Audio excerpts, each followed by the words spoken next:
Hello, everybody. Welcome back to Chattybee. Chattybee, of course, the weekly show where I'll take one beautiful, humble guest and make them unmask, undress, and unwind. However, you might notice a couple of things, a couple of strange things, actually. Firstly, I haven't just taken one person. Secondly, we're outside. Now, I wonder why we're outside. Ghost, do you want to tell our listeners why we're outside today? We just got married. Yes, but also the Chattybee set is under construction. So, yes. Oh yeah, that too. Yeah, that too. So today, I'm joined by my wife, Way. and Gravedigger. Hello. Hey, And I thought today, since we're sorry, I'm just reading Menace. Of course, the ads start the moment the starting soon is gone. Well, you know how to get rid of them ads. So anyway, this isn't season 2. This is well, not really middle of the season, but between season episode. You know, what OVA? Your intermission. It's my intermission episode, and I thought what we do today is maybe play a couple of things. Do a couple of the things from the new segment coming in season 2, but also I'd like to reflect on the wedding, how that went, everything from the planning to the day itself. And we brought Gravedigger along because my dear friend of nearly 10 years, we finally met, didn't we? yeah, I came to your guys' wedding. Yeah. And you came. Oh, thank you so much, Peanut. Yes, you did. You came over to the UK for the very first time, and we'll be talking a little bit about your experiences in the UK as well. So look forward to that. I've realised there's no music playing. Don't worry, I will sort that out. I am working on that as we speak.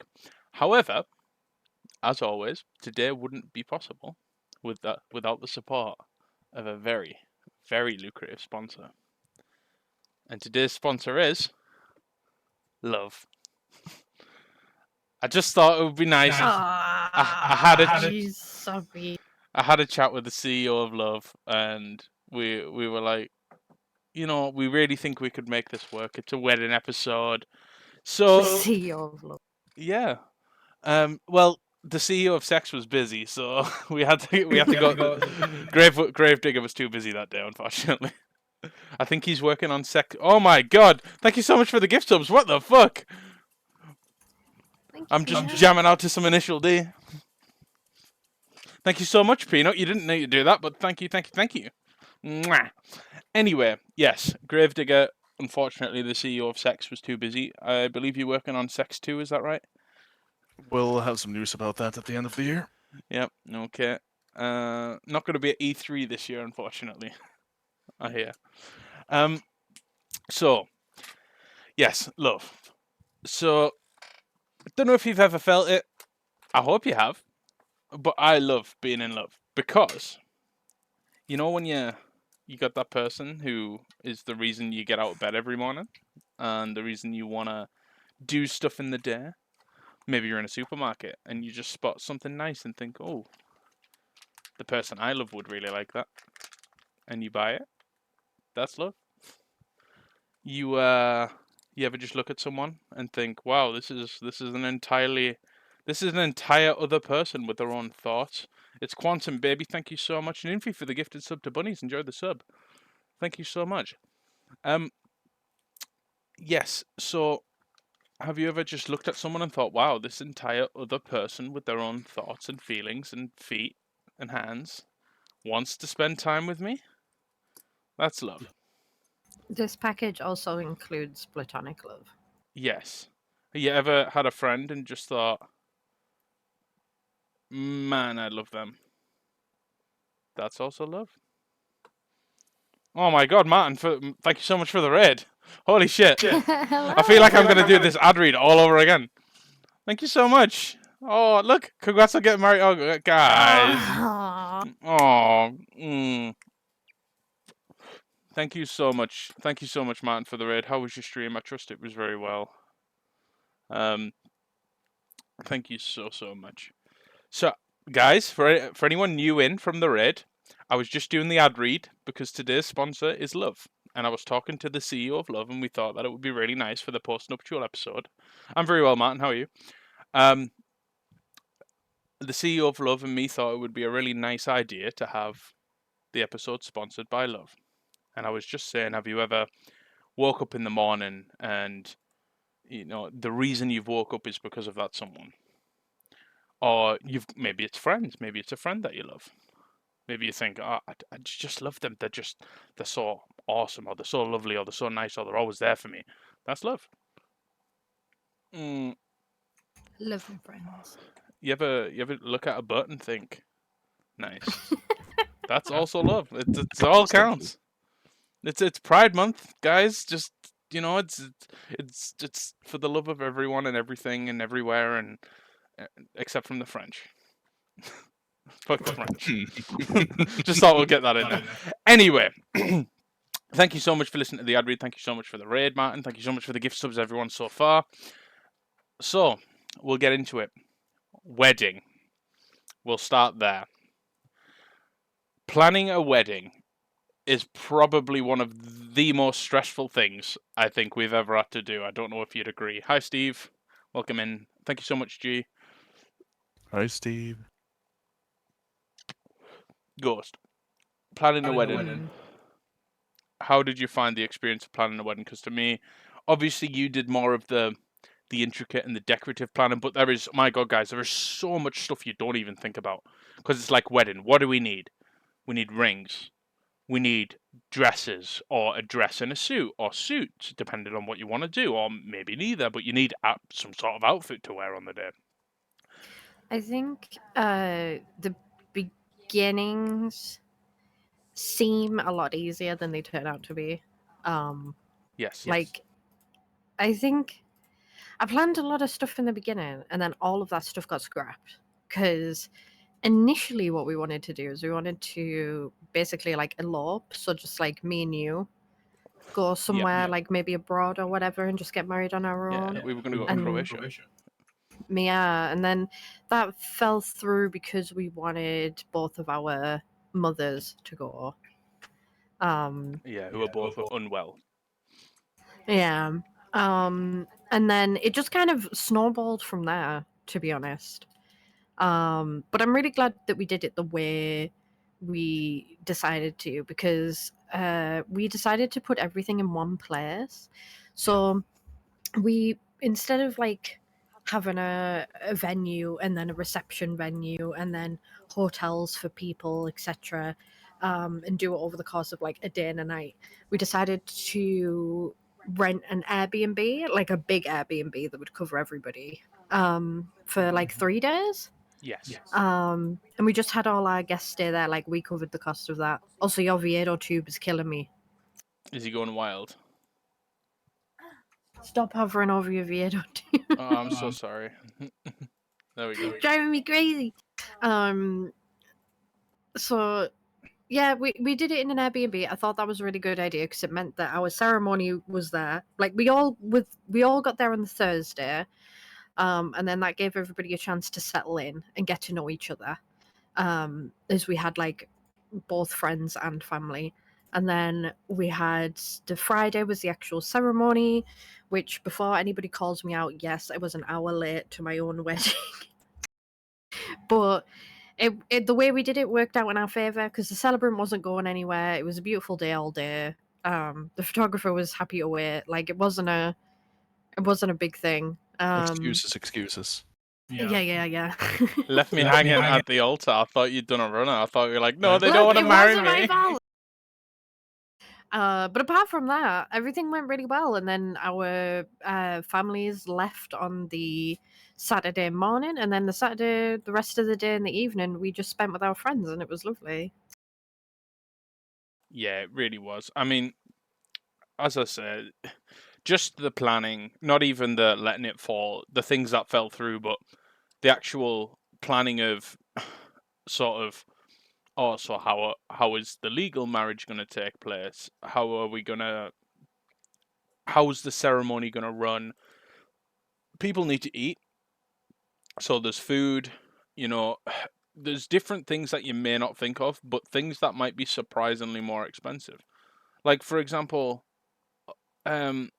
we had the cost of our celebrant, the person who was delivering the ceremony, though it wasn't the legal part of it, was like, what, 500 quid? I mean, I think our celebrant Lenny was the most like worth it expense that we paid.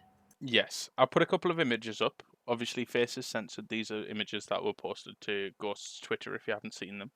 And that's the rings, and that's me and Ghost, me in my suit, Ghost in the Ghost in their dress, designed by Toyota Matoshi, by the way.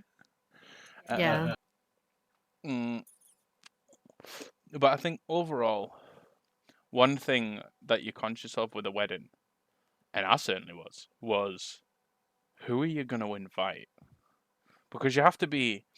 There's this idea of what the idyllic wedding is, what you really want to happen, and you're going to have an idea of who you want to be there, who you don't want to be there. But I think we took the approach of, first of all, because our friends are, well, I'm ADHD, autistic. We've got friends who are autistic as well. I think we wanted to take the approach of sensory friendly. So this is no huge fanfare, quite a small, a nice large venue, but quite a small ceremony whereby there was only 20-ish people there, I think, for us. Probably less than that, to be honest. I mean, the other nice thing was just that we picked a nice venue and then we just got married in the garden. Yeah. And we really just wanted it to be like a really nice, intimate thing. And I think the celebrant said to us, like, what feeling do you want to emanate from your wedding? And we both said we wanted it to feel like a culmination of our journey. And of course, a big part of that journey was friends. So we had a lot of friends there. But we wanted everyone to feel love. Shout out to our sponsor. And I think that went really well. I think we really managed that because everyone seemed to be very happy. Everyone had a really good time, not just with the drinks and the food, which were perfect. I've got to give a couple of big shout outs here to my best friend, best man Blade Sharp, and his wife, Capalox, who did all of the food.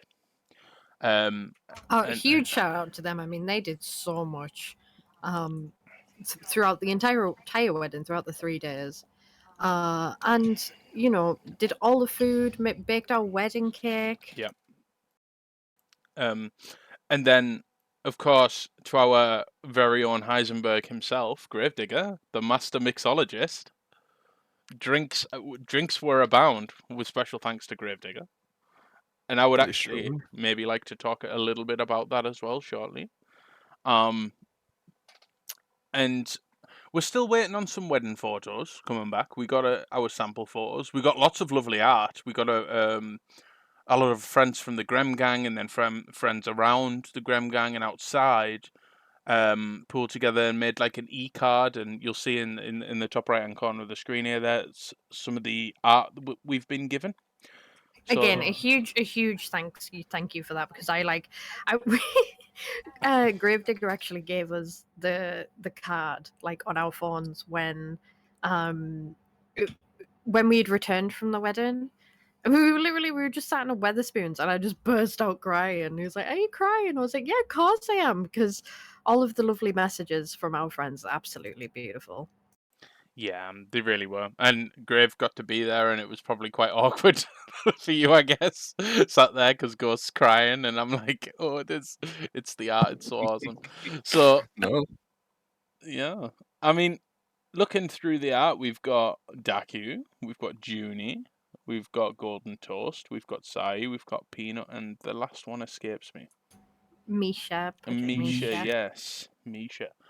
My beautiful baby guy, Damien's wife. Yeah. Did lots of lovely art for us. So thank you very much, everyone who did that, and thank you anyone who just wrote a message, because they were really nice, really heartfelt words. and it really helped to top off what was otherwise a lovely weekend for us. So thank you very much, everyone.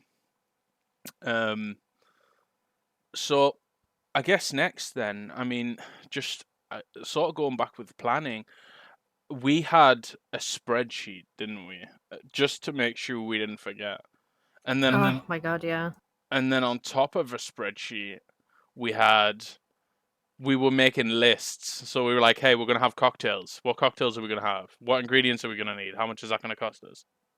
Like, my friend Blade Sharp, my best man, worked absolutely just unbelievably tirelessly with me prior to the wedding, coming up with a menu, things that we'd like, good foods that everyone will enjoy. We decided rather than a sit-down meal, we would go for a sort of barbecue, which everyone enjoyed, even though I think we only ended up putting maybe 2/3 of the menu out in total. It was massive. Yeah. Lots of food. All great. Yeah, it was all great. I think when it comes to like planning stuff, you get down the basics, and then everything else just kind of like happens. Yeah. Like I never had a theme, and like I never had a theme to the wedding, and I never had like a color scheme to the wedding, but it ended up being green and gold was the color scheme, and then it was very loosely floral themed. But I think and that just kind of like evolved out of like, oh well, I've bought this and I've bought this, and these go together in this way. And I think I mean, a lot of people have like complimented my dress. It was made by Tiyuna Matoshi, which I kind of based everything around, just the green and the flowers. But your suit was beautiful. I was really expecting you to wear like a dark suit, and you came out in this very like English country gentleman. Yeah, I never thought that'd be the sort of suit I'd go for, but I saw it and I fell in love. And funny story, my best man also had a similar, not the same suit, a similar suit, a darker color. Same brand. Same brand. Same fucking brand. We hadn't coordinated it or anything, just exactly the same brand. Yeah, that was nice. Oh, it was incredible. I mean, Grave, how did you find it? What was your experience with the wedding? Like, what were some of your thoughts? I had a really good time. Well, meeting you two first of all, but Yeah. again, meeting your families, because over the years we've known each other, I've heard a lot about your family members, and meeting them in person was very, very nice. Yeah. And the ceremony itself was very beautiful. I think you guys did great. I know Ghost was terrified about tumbling down those stairs, but you both did great. And I cried my eyes out. Yeah. And cried, yeah. But that's expected. No, I don't think anyone expected that not to be the case. Yeah. I didn't. I expected not to cry at all. I was feeling so solid. I Yeah, was because like, you're I'm not gonna such a cry. hard ass. Such a hard No, ass. no, I just was really convinced I wasn't gonna cry, and then the second that Chutty started reading his vows, I was like, nah, it's all gone. I'm sorry, it's gone. Speaking of vows, do we read them? Do we read them on stream? Oh no. Do you not think you could handle it? No, we'll keep them to us. I'd think. beautiful vows. I'd like to know how long it took you guys to come up with your vows. Because I know you'd been thinking about them for a long time. Yeah. I mean, I think I wrote mine over the course of 2 days. It didn't take me very long at all. I think the first day I got everything down that I wanted to get down, then the second day I just like cleaned it up. Yeah. And mine were, I think mine was shorter. Mine was slightly shorter.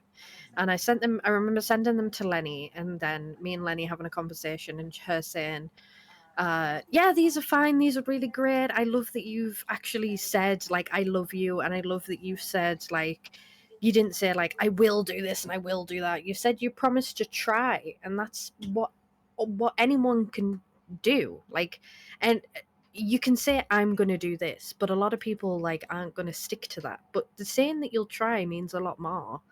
And I was like, oh, thank you, I appreciate that. And then I remember Chutty getting home from work, and I was like, oh, how did your vow meeting go? And he was like, I have some homework to do. Well, I originally wrote a fair amount, because I took probably a week and a half, 2 weeks maybe. Not solid, but a good couple of hours session most days of the work week. So maybe probably total probably like 12 hours, 18 hours maybe. That's a long time to just sit down and write. I mean, beautiful, but you were the whole thing, speaking it out loud took maybe a couple minutes. Yeah, well, this is 12 the hours thing. to get that on paper. That's a lot of work. Well, here's the thing. Here's the story, and obviously you guys know because I said at the wedding. But you didn't know about how much I'd actually written. I had about 5 to 6 pages, and that's too much. That's a eulogy. That ain't vows. That is an ode to love. So, firstly, I was like, I need to cut this down. So I ended up cutting it down mostly. I think I ended up with 2 pages. And then I was like, I need to pick from this. But that was really difficult because when you're writing a vow for something that carries as much emotional weight as marriage and a wedding, I wanted to say things to Ghost that I'd never said to them before or that I don't say to them regularly, because this truly is the culmination of love. It's the culmination of your relationship. The most special occasion. Precisely. And so I thought, I just had so much difficulty with it. And then I thought, stroke of autistic genius, the first line of my vows, I hope you don't mind me saying this, Ghost. No. I thought something just as difficult as this is trying to describe the flavor of water. So I looked, I was stood at the arch, and I looked Ghost in the eye, and I was like, trying to describe how much I love you is like trying to describe the flavor of water. Wet. Next question. It just is, and yeah, wet. Because it's one of them, because it's just water, and then for me it's just love. It's just pure, unfiltered, just love, booming. And that, I mean, the celebrant fell in love with that. And they were like, you have to include that. But I also had to take some stuff out, like talking about no death threats before bed, which is just a goofy rule we have. Because I was worried that I might upset Ghost's mother by talking about. I mean, just to give people context to that, so they don't think we're just like. No, just leave it there. Just leave it there. That's fine. No. Well, no death threats before bed. Go. Where were you going, Jenny? It was more of a like, when you say to people like minor annoyances, and you say like, oh, will you stop touching that or I'll kill you, or like, will you stop doing that, you're driving me crazy, like I'm gonna smack you in a minute, or something like that. And like completely like nonsense, nothing things. And then I can't even remember which one of us started it because it was years ago, but one of us said something like that, and the other one was like, no death threats before bed. And it was just so out of nowhere and hilarious that we just kind of kept it going. So every time we're like annoyed with each other, we're like, no death threats before bed, it's already late. Yeah. And it's, but yeah, I think the writing of the vows took me a decently long time, just because I think I'd set myself a standard for what I wanted it to be and what I wanted them to sound like. And I sent them to a couple of people, just prior to the wedding, just to have their thoughts, their initial sort of reaction, I guess. And that aided me with writing them as well. But yeah, I suppose to answer your question, it varies.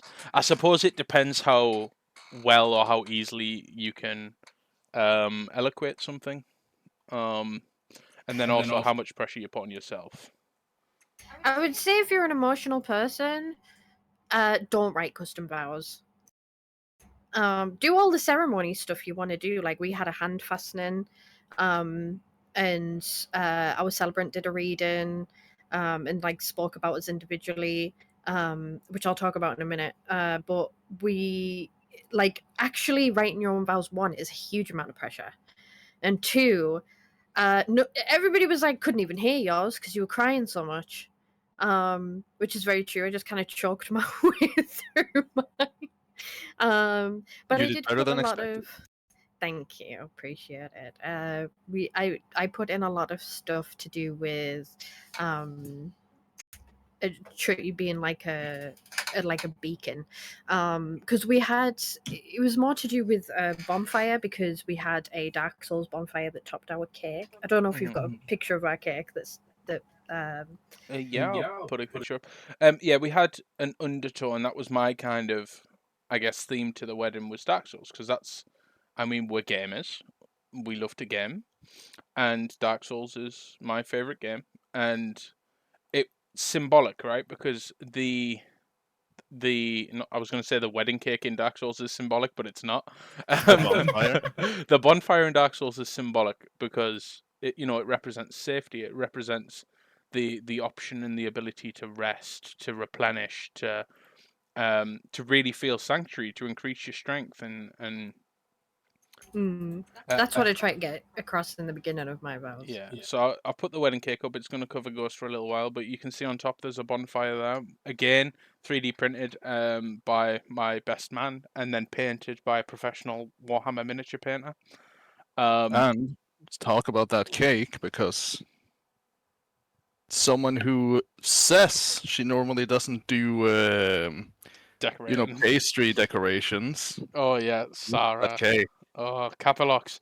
Yes, the professional baker, my best man's wife, and a really good friend of ours, doesn't do cake decorating. But I mean, if you look at that, you for us, you couldn't tell. Like that's it. It was She's an perfect. incredible baker as well. Like, just I mean, the top tier of the cake was coffee and walnut, and then the bottom tier was like a Victoria sponge, but it was inside was purple and orange. I didn't get a taste of the bottom piece, but the coffee and nuts up top was delicious. Yeah, Oh, it's unreal. Yeah, it was so good. And then she made us a stack of brownies as well, which was incredibly cute. Shout out to Oni Baloney for eating all of the blondie and not giving anyone else any. I Yeah. had 2 pieces. I'm good. I've seen Caraxia in chat.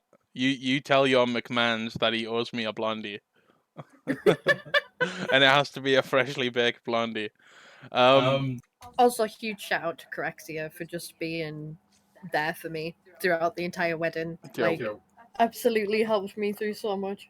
Yeah, they did. I mean, it was lovely having all of our friends there, to be honest, and to bring them together. Because of course, Grave, it was your first time meeting Blade Sharp and Capalox and Caraxia and Oni as well, wasn't it? Was there anything you were surprised by meeting them?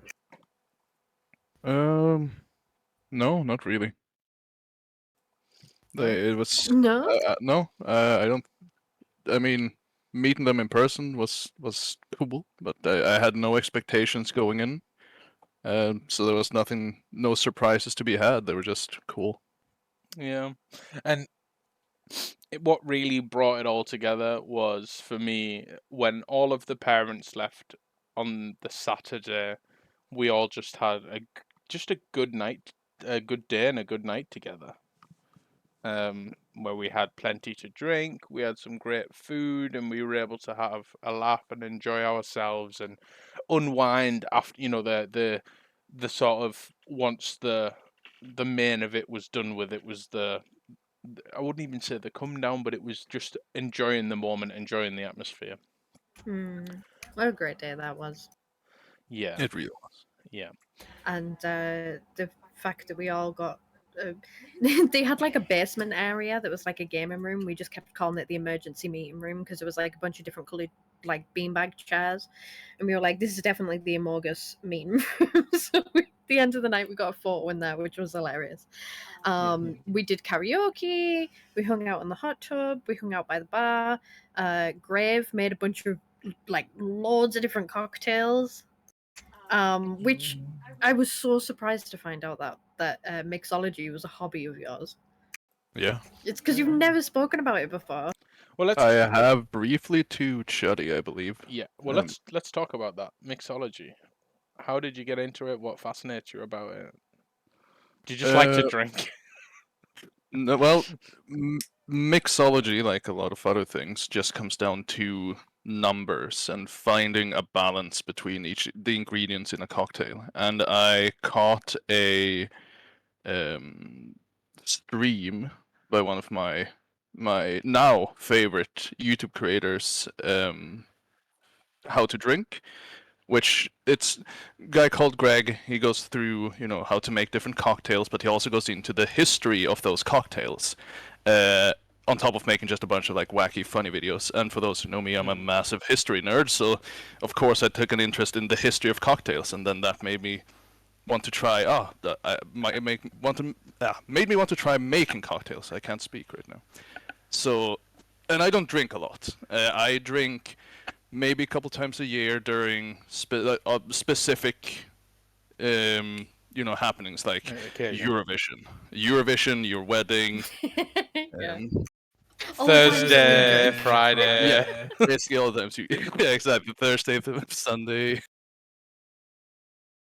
Yeah. So, then watching How to Drink just made me be like, okay, I want to try this, and then I got a cheap little home bar kit, like a shaker and the essentials. Yeah. And I just found it to be really fun, and I started trying things out on my own, trying different mixers and fruits and spirits, and just trying to figure out what worked. And it's just kind of stuck. I really like doing it. Mhm. It's a lot of fun. Nowhere near like a professional bartender. It takes me a good 5-6 minutes just to put a whiskey sour together, but it's still fun and I enjoy doing it. Yeah, but we didn't even notice, to be honest, because when you're like cracking on with people, you don't even notice how long it takes. Apart from the egg explosion, which you told me, you told me that was going to happen before it happened as well. Yes. For those who don't know, if you're making a sour, usually you do that by putting an egg white into the shaker and then shaking it real good. When you do put an egg white in a shaker, if you're making any drink, you don't want to put it in there with ice until you've given it an initial stir, because the gases from the ice, or the cold air, that kind of sucks the cup together, and the expanding egg white as it gets emulsified, mixing those two together leads to an explosion. So at one point, I was having a conversation with someone as I went to make Caraxia, another sour. I put the egg white in and the ice in at the same time, and only realized as I started shaking. So I went, oh, this is probably gonna explode, so I'm gonna walk over to that staircase. And then I shook it 3 or 4 times and the cup exploded. It's so funny because you were like, this might explode. Yep. I knew it was going to happen, and I knew why it happened, so I was just caught in conversation and didn't realize by the time, I'd already started shaking that this one's gonna blow. Well, let's give our listeners a recommendation, Gravedigger, for your cocktail that you would recommend to a viewer or a listener. What would it be, and how would you make it? My favorite easy to make cocktail, and I do like it a lot because it's easy to make, but it's a daiquiri, which is just a simple syrup. For those who don't know, that's just water and sugar. You blend it on the stove until 2 parts sugar to 1 part water. Shelf stable, but I put mine in the fridge just to chill it. A splash of lime juice, and normally a white rum, but I do like dark daiquiris as well. Put them in a shaker with ice. You just shake it up and you pour it in a glass. Very simple, refreshing, but you can also expand on it from there. You add a sprig of mint and some seltzer. You get a mojito, which is just a more refreshing version, but it takes a few extra steps, so usually I don't bother. But the simplest way to go from the daiquiri to another drink is to just pour Coke in, and now you have essentially a Cuba Libre, which, for those who like Coca-Cola, that's a great drink. You make. If you're, I've got to say, you make an amazing Seabreeze / Great Gatsby, depending on what you want to call it. Yes. First time I did one of those, because we don't have in Sweden, drinking accessories are very very Controlled. because very controlled. So I get what I can, but usually working with cordials and having I don't have a lot of spirits at home. I get what I want to drink, and then I just keep that. Yeah. So I hadn't done those before, but I just tried figuring out what I thought would be a good ratio of the different ingredients, and people seem to like it, so it went well. Yeah, and for those who don't Also, know, that's my drink of choice. That's a Southern Comfort, some lime cordial, and just some lemonade. It's pretty easy. Some ice as well to cool it off. very, very sweet drink. So a drink that I think that I'd never done before, because I'm usually not a drinker of gin, but Sarah wanted a gin and tonic, which can be done a couple different ways, but I tried it and it seemed to turn out well. She seemed to like it. Yeah. But my drink of choice, daiquiri, add Coke, add seltzer and some mint. You can turn it into whatever. If you don't like rum, because it's traditionally made with rum, you can also just make it with vodka. Vodka doesn't taste anything, that's just if you want to get drunk. Yeah. A more neutral spirit. If you want to put a little bit of extra work into it and say you prefer whiskey, then the sour is my go-to. Yeah. Which is just egg white to get the correct mouthfeel. You can make it without an egg white if you want to cut that out, but I'd recommend the egg white. It just changes the drink completely. Some lemon juice, the whiskey, and then when you go to shake them together, dry shake them first. Dry shaking means don't shake it with ice. And once you've done that, then you put the ice in, shake it again, and pour it into any wide brimmed glass. Yeah. Yeah. I mean, I'll drink Tia Maria and Coke because it's really sweet. But when it comes to actually cocktails, I prefer things that are like fruity or refreshing.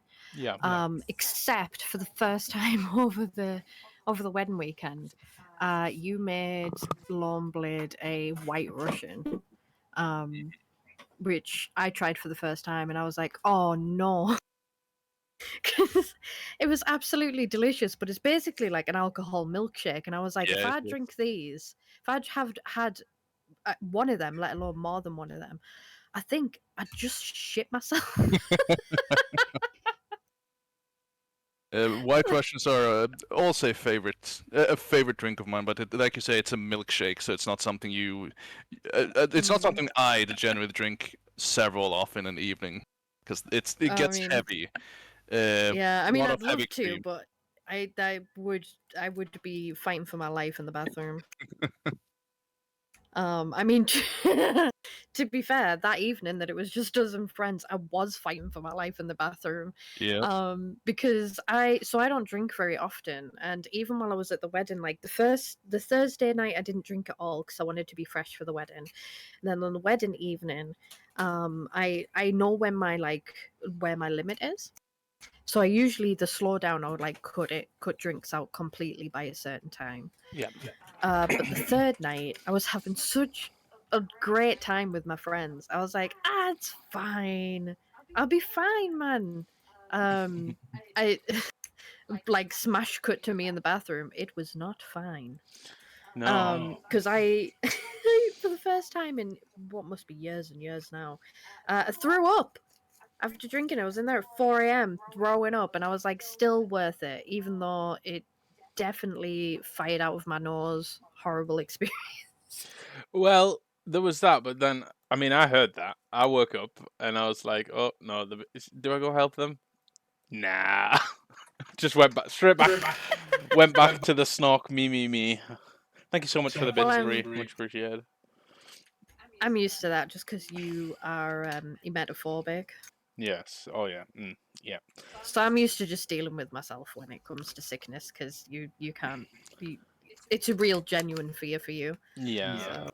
Well, speaking of a sea breeze, I just made myself a pint of it, so we'll see how this goes. Should be We've going brought pretty a lot good. of I alcohol don't know back. about the specs on that one, but That was what I like to call fuck around and find out. So let's 2 say, ounces of Southern Comfort. Glug, glug, glug, glug. yeah, let's. 2 shots of vodka. It's probably a quadruple shot of Southern Comfort, a double shot of lime cordial, and then the rest of it's lemonade. Oh man, that sounds horrible. It's all right. I probably got a bit too hard on the lime, but Also, big shout out to Corexia because Gravedigger made me a cocktail that was absolutely beautiful. It was so fruity, it was so refreshing, but it was full of, was it raspberry pips? Yes, raspberry, because we did not have a strainer on Yeah. location. no. And I was like, that's fine, I'll just drink around it. And I put a straw in, and it was all pink. Yep. And I was like, no. So Grexy came over and was like, I'll start it out, and just like drank all of the pips. See, I was like, that's real friendship right there. yeah, get yourself a wingman. So that's the food and drink. Well, that's the drink anyway. We've done a bit of the planning. So the day itself, it was a gorgeous day. The sun was out. It was nice and warm. It was gorgeous all weekend, actually, and I was expecting it to rain. Yeah, and so I was stood at the archway. We got all the seats out, and all the guests were seated. And I waited. And I waited. And I waited some more. And I went and finished my drink, went to the bathroom, came out, still time to make another drink. Yeah. So, as it happens, I was talking to the celebrant, and they said the latest anyone's ever been has only been about 40 minutes. I got a text message from Ghost saying, I'll be 10 minutes max. 25 minutes later. Listen, right, it wasn't my fault. The people who were working on my makeup and hair took way longer and got started way later than I wanted them to. I did a lot of just chasing people around on the morning. I was terrified. I was stood waiting, and because it was like over an hour late, you were over an hour late to your own I wedding, know. fam. Hour and 10. I was like, no, they've left me. They're running away. No, this is the end. No, I felt awful. But to be fair, Lenny did make me feel a lot better by saying like the sun's in a better place now. Yeah. People have had drinks. Like there's no rush because we're here all day. Everything was mellow. Yeah, it was. Everything was really relaxed. To be fair, so which is exactly what we wanted. Yeah.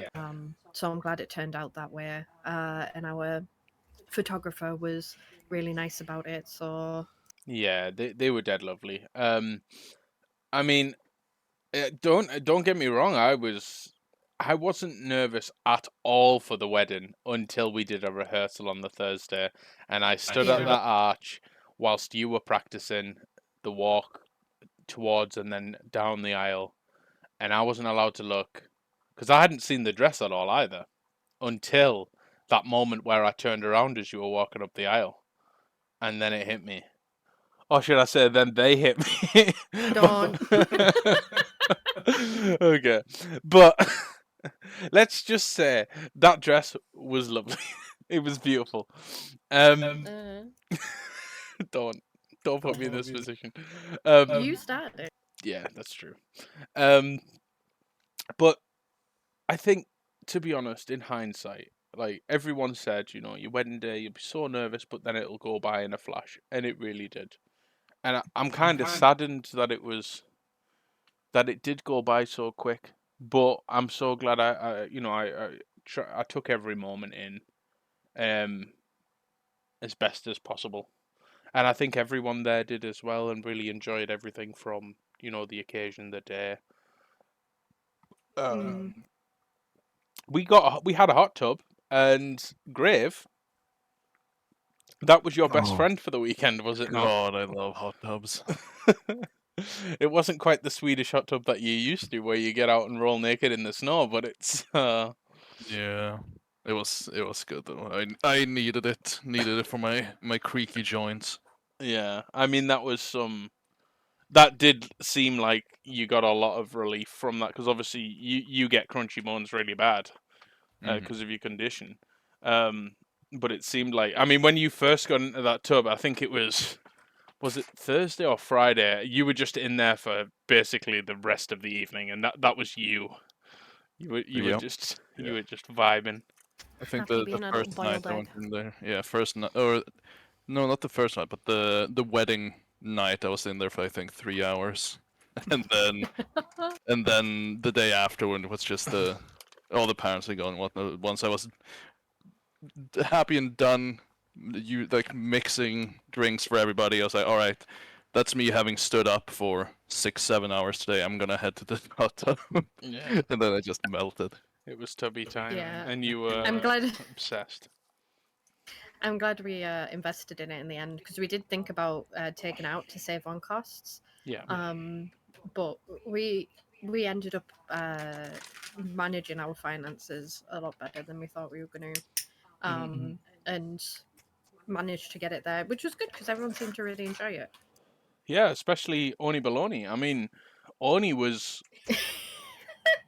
I mean, first of all, I'm mentioning these people. Oni streams.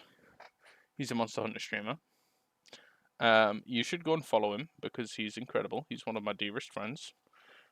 And also, he ended up being called Aquaman because he would be in the tub, then he would get out the tub and waddle around a bit, then he'd get back in the tub. And I was like, look, it's Jason Mimosa and Jason Gyoza. He was in his element, and as was Grave with that hot tub. We did have a flash in it on the Saturday. Yeah, that I was really nice. enjoyed it. It was lovely. It made me feel dead posh. Yeah, because these are luxuries that we don't have.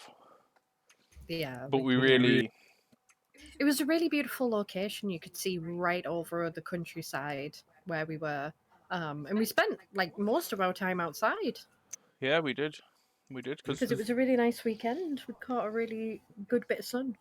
Yeah, and I mean that sun's still ongoing now to the point where I'm now like I'm past the point of enjoying it. I'm now just hot and bothered. Yeah, I'm like, can you it's been just really hot. let me rest, please? I think we're due for a storm now.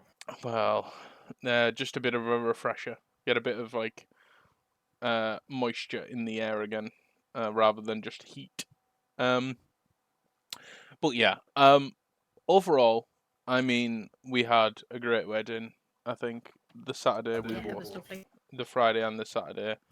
And the Sunday was mostly the drive back. We had a very kind of chill time. One thing me and Grave got to do is watch Four Lions in person. Now, Yeah, which is like our cult movie. yeah, it's a movie that it's not. I don't watch it. It's all I can say. I can't recommend it to anyone, but it's just the comedy just hits us both in the right place, and we watch it sort of annually or biannually. Yeah, and we managed to watch that in person, and that was, I think, a real good point of our friendship. Well, not Yeah. only that, but also seeing you for the first time and getting a hug, because you know you might act hard ass, but you're not.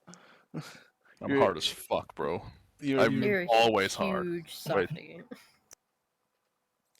rock hard, Rock hard all the time. rock hard all the time. It was great. It was funny as well because, of course, our first time seeing each other wouldn't be right if it didn't go by without some issue Yeah. with you Oh, two waiting for me at international flights, even Yeah. though I came from London. Well, yeah, because we got to the airport and I was like, "This is international arrivals." Well, I mean, everyone's coming out of here, so. But then we were like, "Hold on, is there a domestic arrival?" Well, I can't take credit. Ghost said, "Oh, is there a domestic arrivals?" And we looked, and there you were with Small Stitch Ghost, merchandise. Representing. Yeah. Representing Swatch. Speaking of Swatch, I've told my friends this. Swatch's last name is now canonically Beekson. Is Beekson your canonical last name? Well, Chutty B, Chutney Chutney Beekson. Chutty B, Chut Beeks, Butt Cheeks. But full name is Chutney Beekson the Fourth Esquire. Because of course, as we all know about Chutney, he's the personification or representation of my ADHD and my autistic tendencies. Does But this mean I have autism now? You get autism through marriage. I don't think that's how it works. No, you need I get to. half of the autism in the divorce. Yeah, if you divorce, then you get half the autism. I don't know. Were you I'm vaccinated? taking the math. It depends if you were vaccinated or not, really. Because we all know that's the origin story of autism. Yeah. But no. Just thought that was fun. That's Watch Now has a last name. It was. I guess so. It was previously Flabbanyop, but now it's. now it's Beekson. Yeah, I mean, to be honest, in real life, I'm still like negotiating changing my actual name everywhere. Because I'm gonna have to get used to that now. Oh, that's a right fuck on, isn't it? Yeah, and I mean, the weirdest thing is that after the wedding, everyone was asking me because obviously, like, if you've even spoke to me in the last year, you'll know that the only thing I had to talk about was the bloody wedding.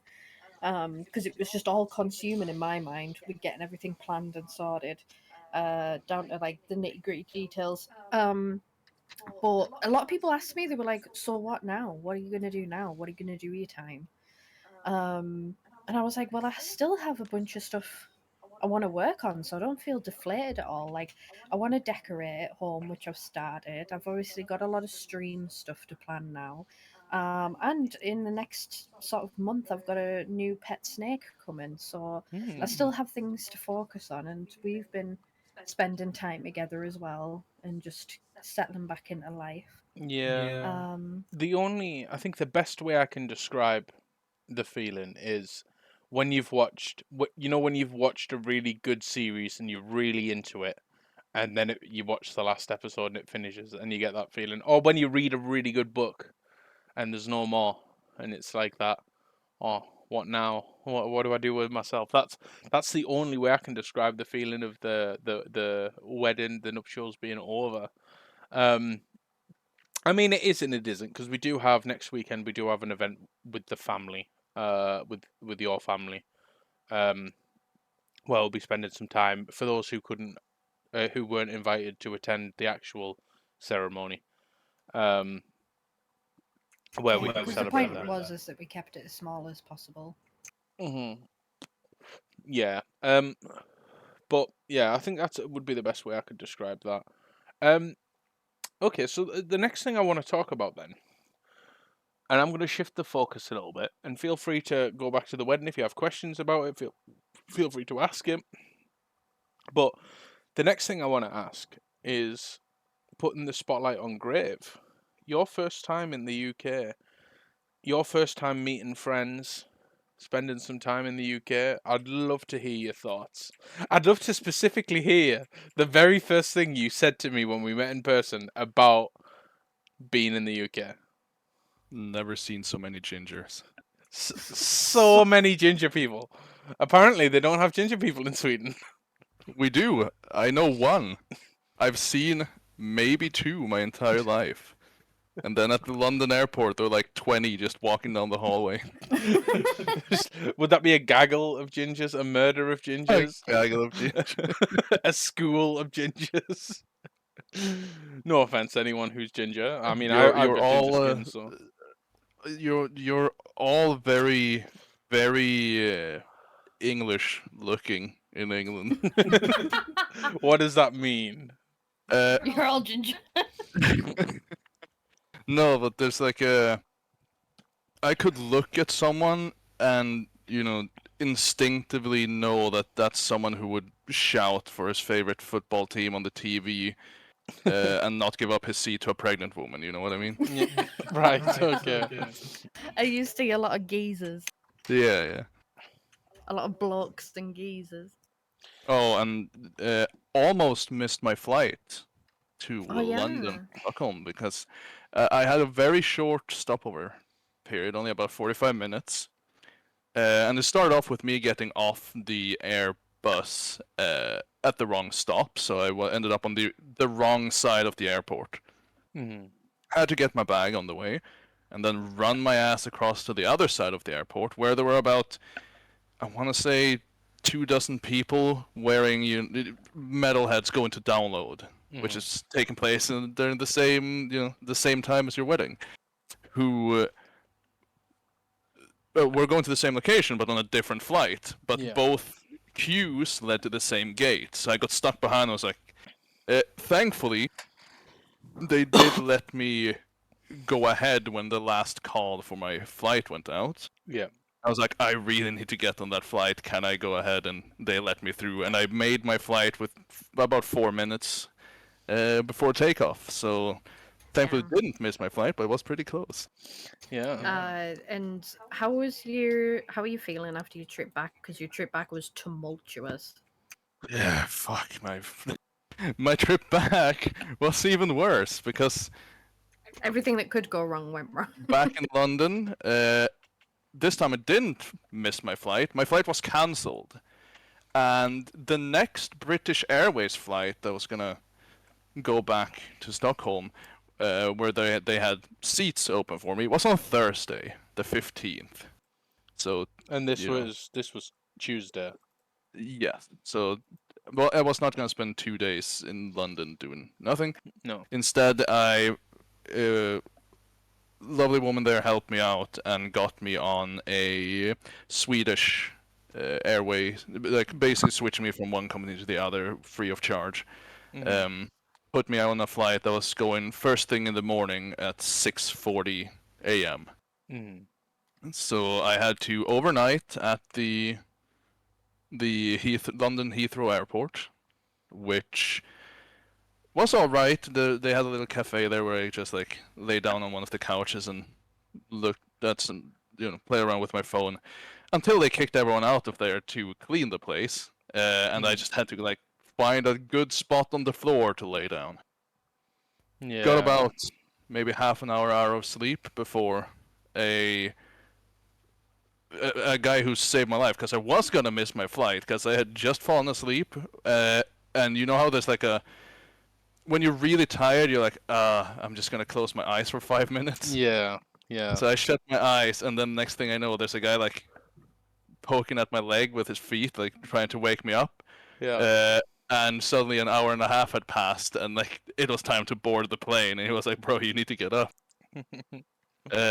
We called my flight home.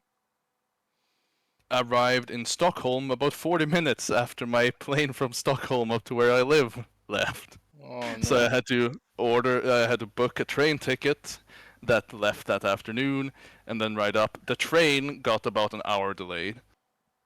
Fucking hell. All in all, I woke up at your place the day I was heading out at around 10 a.m. Like I woke up a bit earlier, but I got out of bed, got ready at 10 a.m. and then obviously went to eat. You dropped me off at the airport, and I arrived. That was on the 13th. I arrived home at 9 p.m. on the 14th. So roughly, I was awake for 35 hours, give or take a few moments of sleep here and there, and a lot of those were spent not in comfort. No. Yeah. Did you get home and just like sleep for a day? Yeah, I got home, pet my cat, threw myself in the shower. I just dumped my bag like at the door. I could not be bothered. And then I just leapt into bed and slept for like 16, 17 hours. Just, I was so done. No, I can imagine. I mean, hopefully, when you come and visit again in a few months, it's not going to be so bad getting back. Maybe check other airlines, perhaps. Don't give yourself those huge layovers that then it got cancelled. It's so stupid. That's so stupid. The funniest thing to me was when we picked you up from the airport, and I was like, "No, you can sit in the front because there's more room." And you were like, "No problem." And then try to get in the driver's seat. Oh yeah. Yeah, because that was a culture shock that the British, the driver's seat in in British cars is on the right-hand side, not on Yeah. the left. Which was so yeah, I was going to the passenger side, I thought. Yeah. And as it happens, obviously we also drive on the left side of the road, which is, of course, not what most of the world are used to. Yeah. We're still That took some. Thankfully, I wasn't driving, but it was still weird, getting used to it. Every time I saw an oncoming car, I was sure we were gonna crash or something. no, that's just my drive. No, because I was expecting them to come down the left-hand side, but obviously we were driving up the left-hand side, then they would come down the right. It was just fucking weird, man. We did have that guy in the taxi who was very mad at me. Oh yeah, that was funny. For overtaking. I was in an overtaking lane and I didn't merge in time. It was absolutely my fault. But he was so mad that, like, I'm going to say 10 minutes later, but it may not have been 10 minutes. I'm sure he drove past us and gave us a death star. Yeah, he did. I'm like, are you still not calm? Have you still not chilled out? It's been a whole 10 minutes, dude. Like, shit happens. No one died. There was no crash. There was no collision. It's fine. It's rich coming from you, Mr. Road Rage. Saying that, road rage fills you just as much as it fills me now. Yeah, but only when people are doing something really dangerous. It drives me crazy because I'm like, I could die. Well, we did have that person we were driving down a road and they just stopped in the middle of the road to go on the phone. Yeah, it was like a 60 road and they literally slammed their brakes on.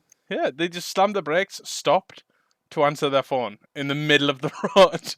And I was like, what the actual fuck are you doing? Oh, I was yelling about that all the way home. I was so mad. Yeah. But, okay, what about we did take you to a Wetherspoons, so I don't know how many British people may be listening, but obviously, if you're not British, Wetherspoons is a chain of pubs that serve food.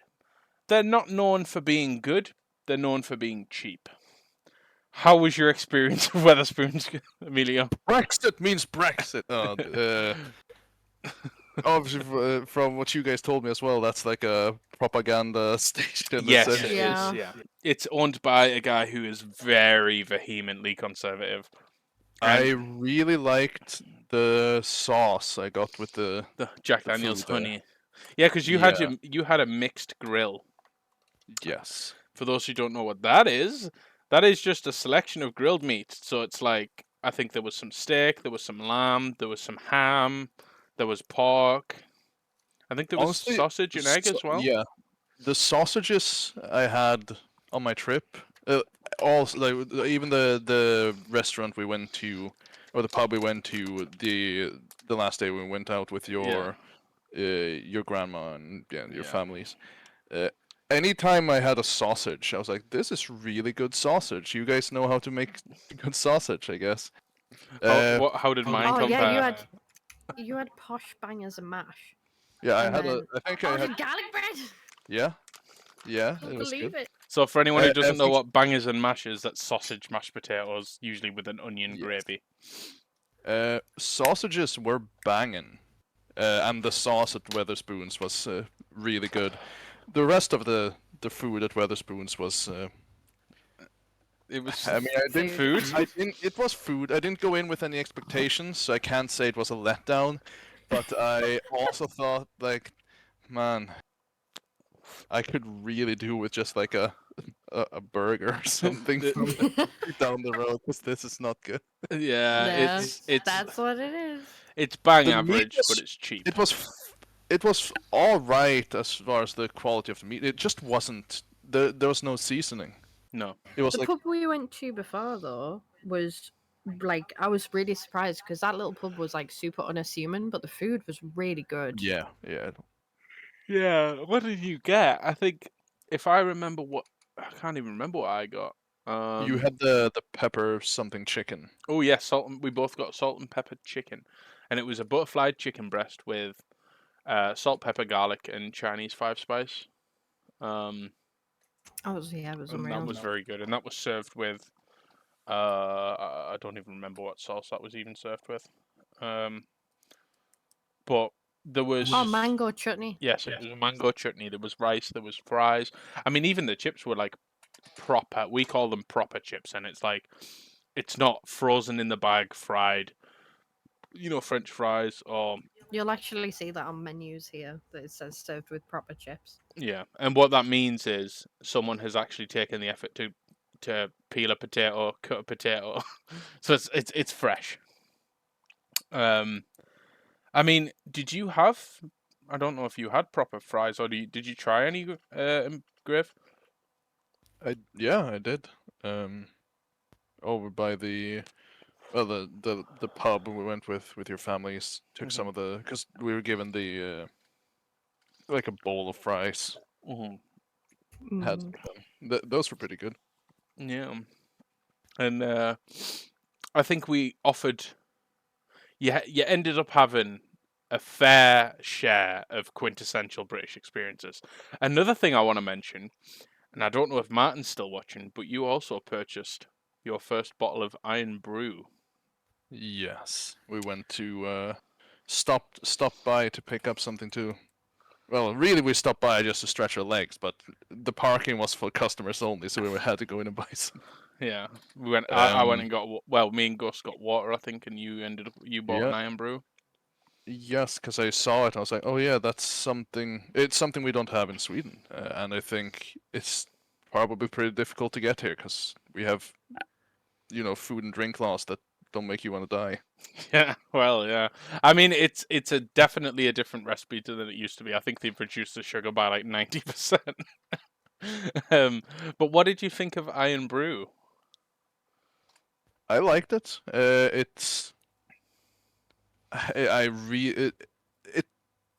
only thing I can liken its flavor to is a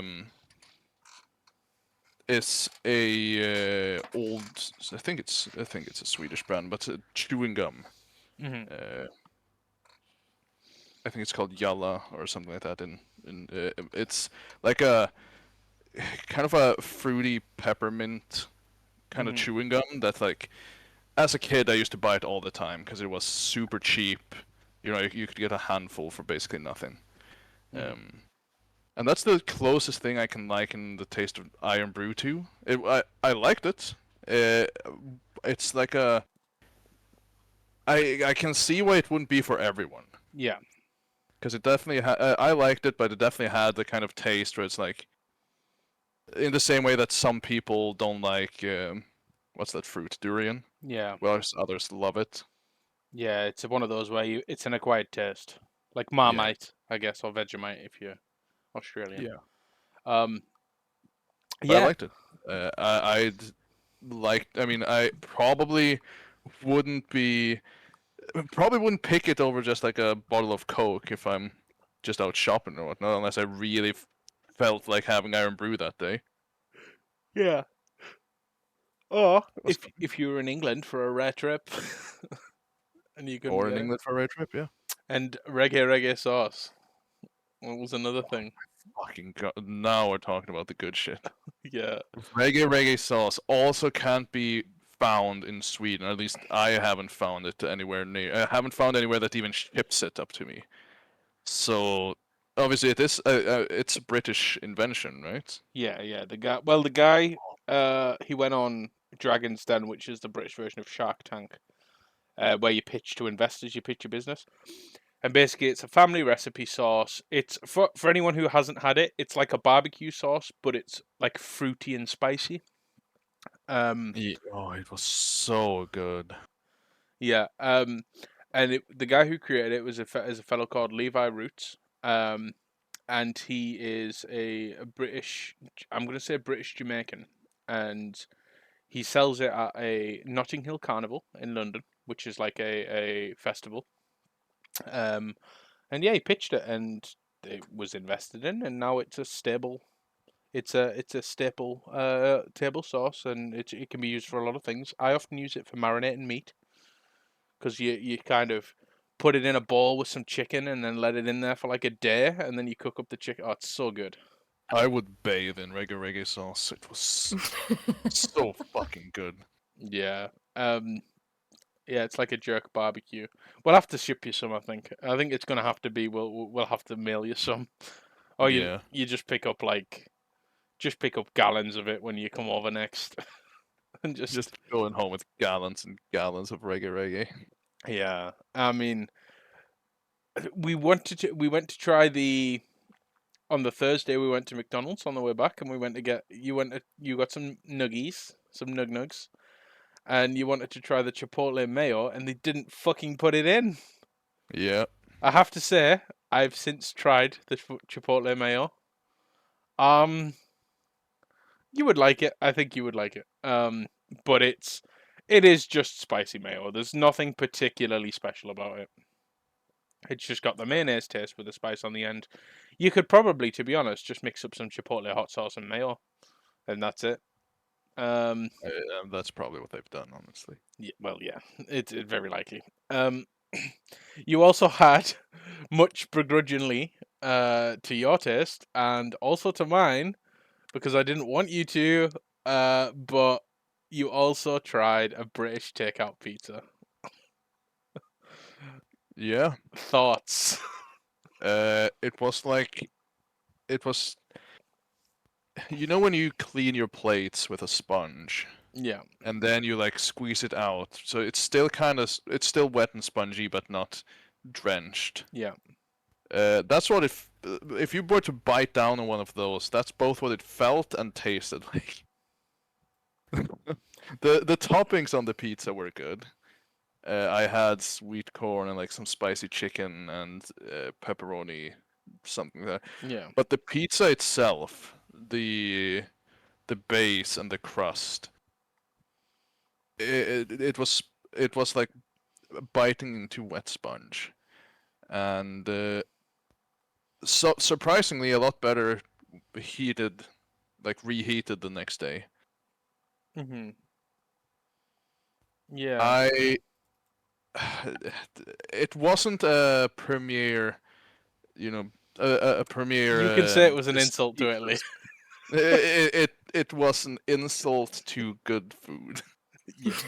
What did you think of the kebab? I don't know if you tried any of the kebab, but I the kebab was kebab, like it was fine.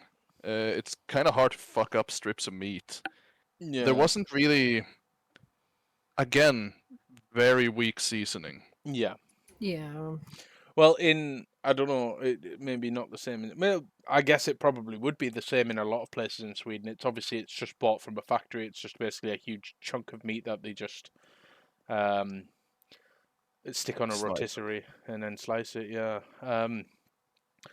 Comes in varying degrees, so they opt for certain meat percentages. So in Britain, you can't legally call something a lamb doner unless it's 100% lamb and nothing else. A lot of doner in the UK tends to have a mixture of either lamb, beef, or chicken, beef and chicken.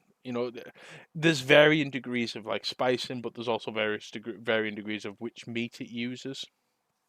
Um, so, and even things like their kofta, which is basically just a smaller grilled strip of halal meat, they tend to just cut up a burger. But this is why the UK industry for kebabs and pizza and takeout is targeted at, you've had a nice night out, you've been drinking, you just want some food that's really greasy and it's just going to soak up that alcohol. And that's what that food is perfect for. Yeah, I can see Because that. it's going to replace the alcohol in your blood with oil. Because it is just 90% oil. So I'm just trying to have a think of what other British experiences you would have had.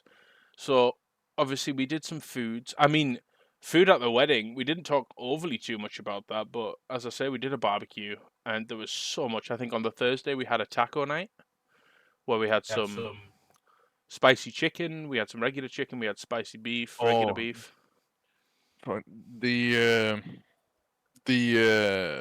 like little pepper pops. Yeah. That John introduced to me for the first. Oh, that's another thing I got from Another thing I picked up on that's like I don't think I can find them here, but I'm gonna look for them because those were great.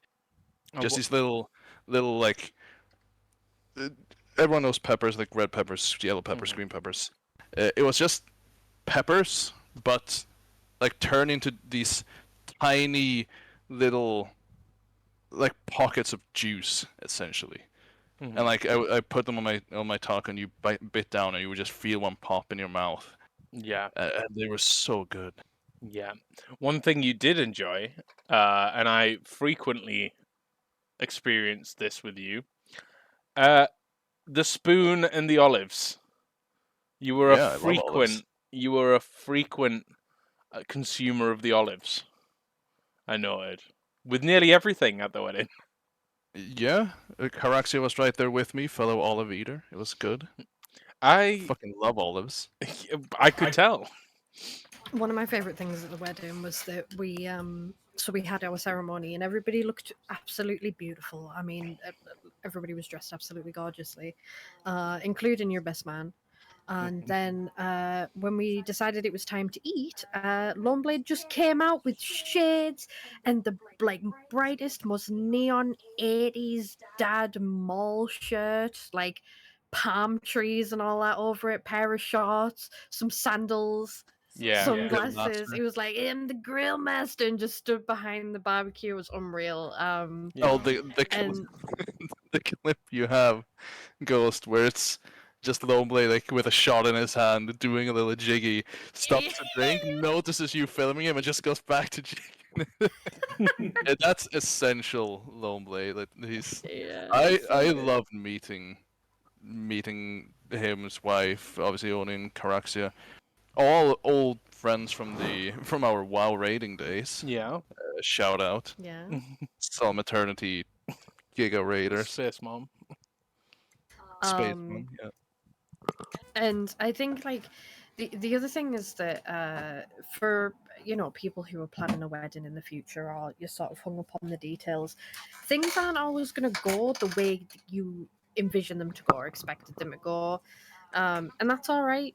Like, don't sweat about it. Because, for instance, I really wanted straight after the ceremony for us to have photos and then everybody like sit down outside for like a sit down meal. But because I was so late, obviously, my own fault technically, and it was so hot outside, people were just happy to stand around and like pick at the barbecue and just chat with each other, which means that we also didn't get to have like a chunk of time to do like a first dance. Our cake cutting was done kind of just for the photo because we had time. Um, and I expected all those things to be like major events, like a sit down meal and then a dance and then like cake cutting or whatever. But it didn't turn out that way, and that's fine. Honestly, it still turned out absolutely lovely, and I wasn't even thinking about it at the time. It was mostly afterwards where I was like, "Oh yeah, I didn't, I wanted this to go a certain way, but actually, I don't mind that it didn't." Um, and people were having a really nice time and just chatting with each other. So, because a lot of people asked me, like, will you be having speeches? And I was like, no, not officially. I said, but if you want to say something at dinner, you can. But we didn't have a proper sit down dinner, so I No. didn't even have to worry about people making embarrassing speeches. No, and we also, I kind of settled on an understanding that we would, everyone would kind of disperse off and into their own little groups. Of course, we'd come together for the wedding, for the ceremony and such, but everyone would just kind of socialize in the way that they were comfortable, which for me perfectly added to the idea of it being sensory friendly, because the last thing you want is to be clumped in with a group of people that you don't know, or maybe you're not feeling like interacting with everyone. You want to kind of meet people in small circles, but then you kind of all crammed into one space and they're expected to interact, and that sort of doesn't. It's not a vibe, let's say. It's so But everyone got on really well, and they just sort of like yeah. they just very naturally came and went as they pleased in different groups. There wasn't like people forming solid groups where they only talked to a couple of people. Everyone was quite fluid with each other, in terms of getting together and hanging out, which was lovely. Um, Also, I'm wondering, do you maybe want to do a little bit of a music break? Yeah, we can stick a song break Because I'm up. thinking that I need to nip to the loo and get a drink. So No problem. I'll just use the Just do that. regular Chattybee song break screen. And let me just quickest. and then we can set up whatever you were wanting to do. Um. Right. Yeah. I'll put us on sort of a 5-10 minute break. Lovely. Okay. Well, everyone, we will jump into a bit of a break, and we will catch you guys in a little while. See you shortly.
Hello, everyone. Hello, welcome back to Chattybee.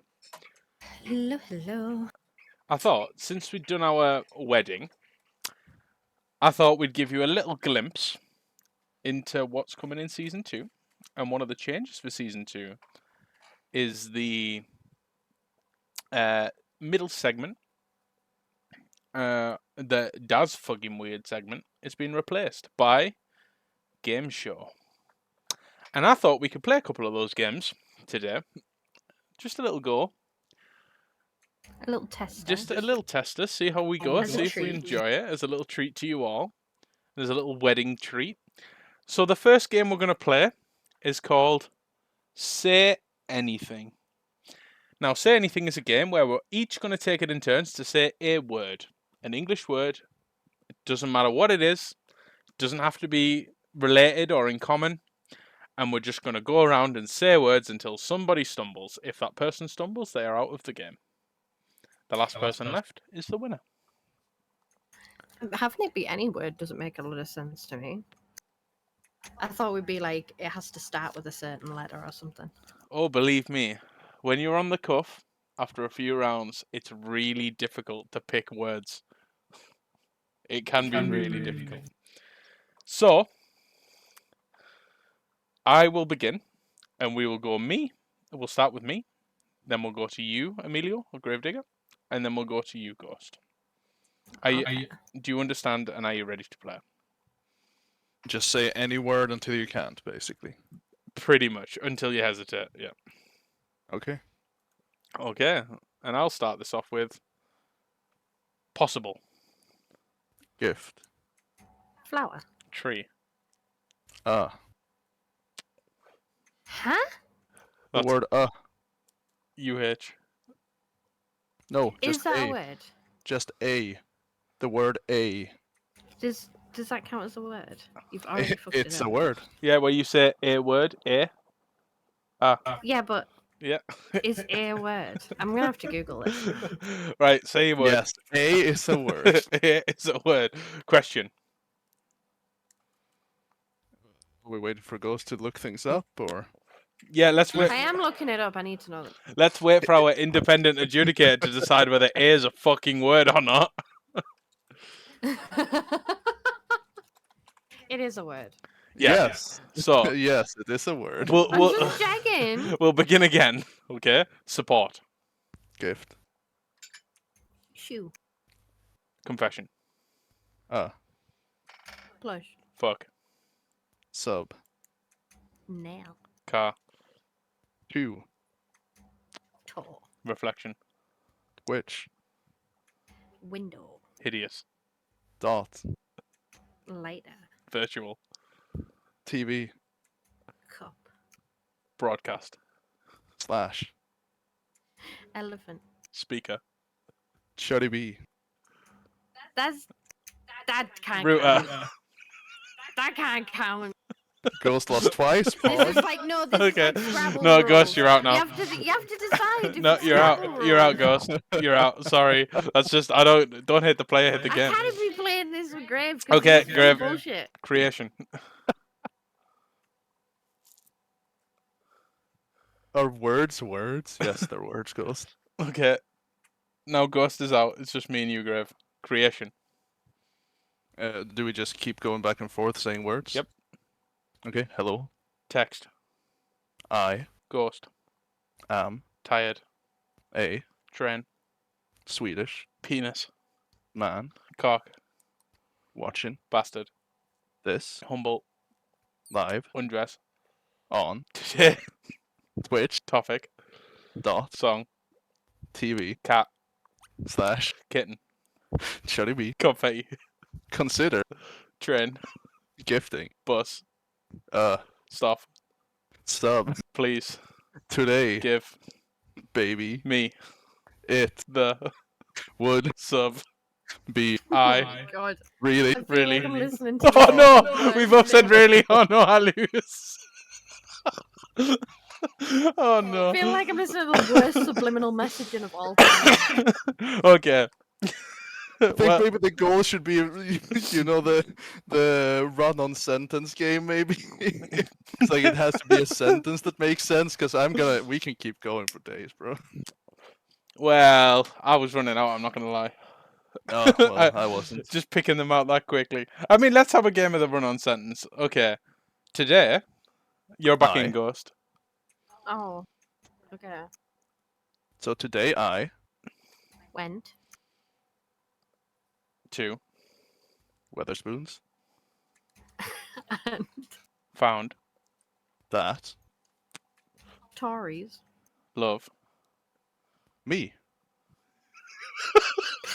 And As well. and as well Okay, I'm sorry. Go on. Take it away. And Ghost, Grave, your word next. and also they really love Reno who happens to be my Doge. Is that Ghost out? I'm like, you finished Like- a sentence and now my brain is like, how do I start the sentence? Yeah, that's the game. Oh well. Well done, Grave. That's 2 times you're an English king. All right. Just good at the game, bro. Let's have another go. That is ridiculous. Ghost, start the sentence.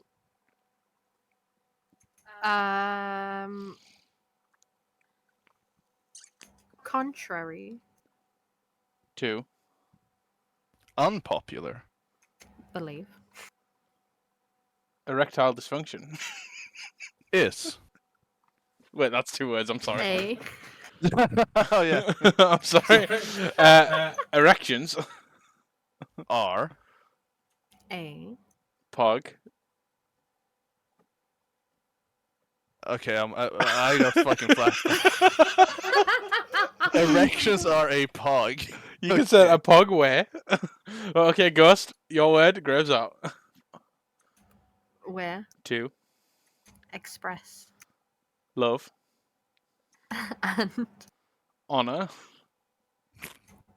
in amongst. That's 2 words. Change it. Is that 2 words? Yeah, you get another chance. In Between.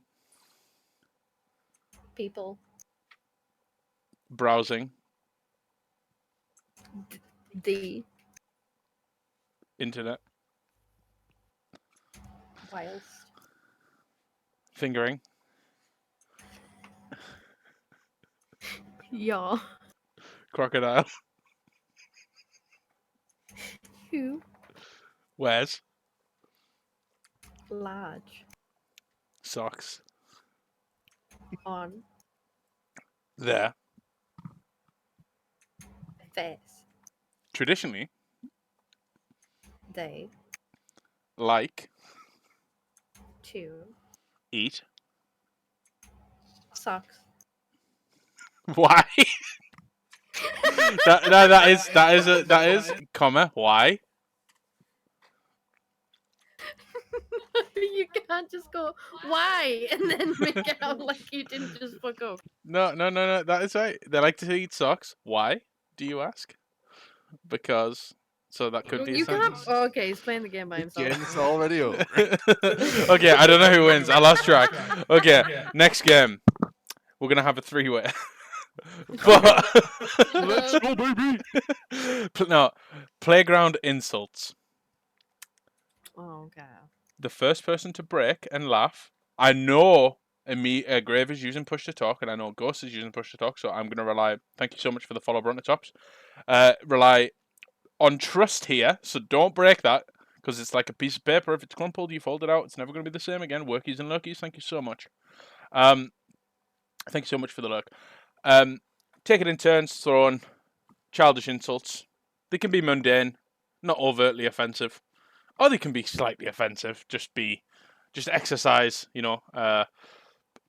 agency. And if you laugh, you Directly lose. into the mic. That's fine. It wouldn't be a chutty stream without some grossness.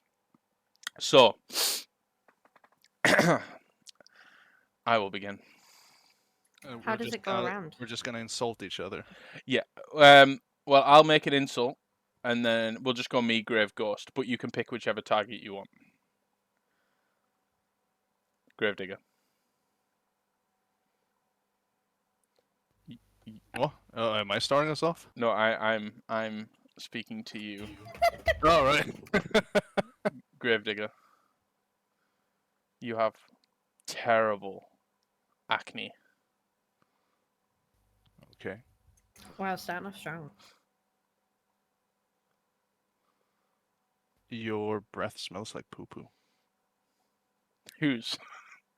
You need to say Both the of name you. first. The double insult. The double insult. Both of you. Fuck you. Okay.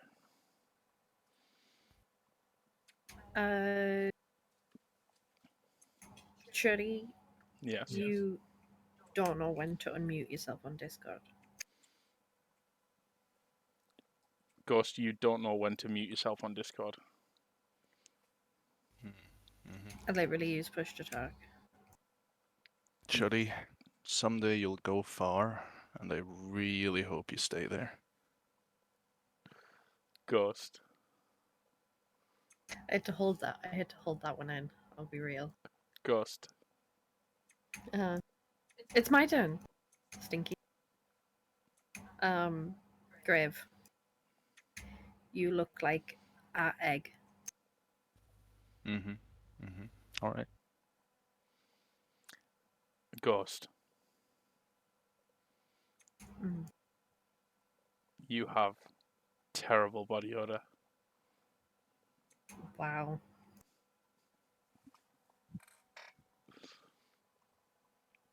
I don't know why I had to hold that one in. That one was just funny.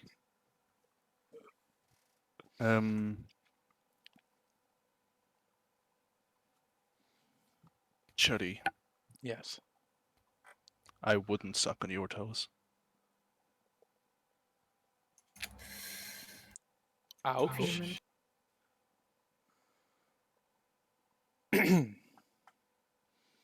Ghost.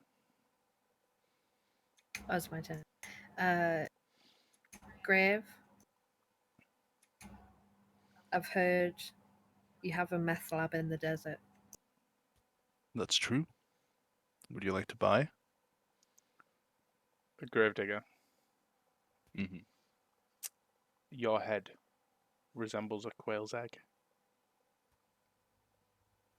Yeah. Ghost. Mm-hmm. If I gave you a penny for your thoughts, I'd get change.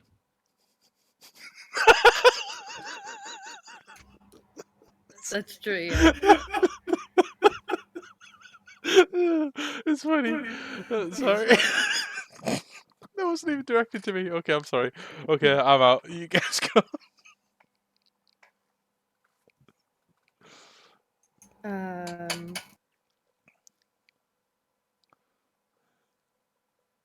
Take one out of Chit's book and say, you spending time with you is so disappointing. It's like stepping on a leaf in autumn and hearing no crunch.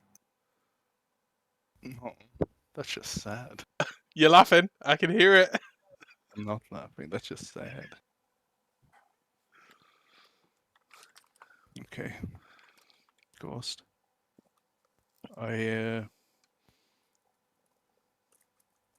Normally I'd refuse this kind of battle, at least with you, because I don't like to have a battle of wits with an unarmed person.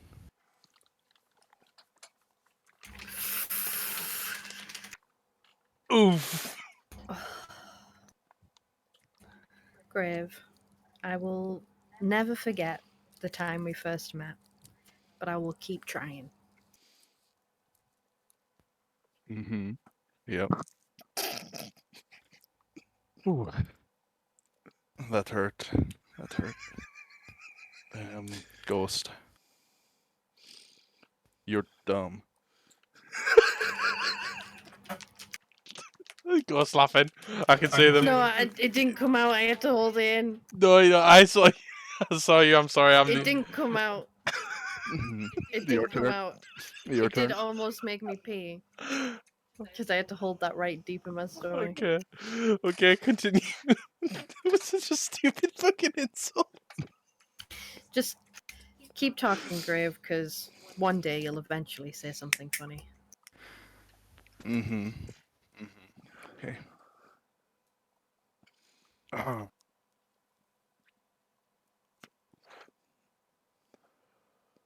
right, 1 second. I think that's hesitation. Ooh, you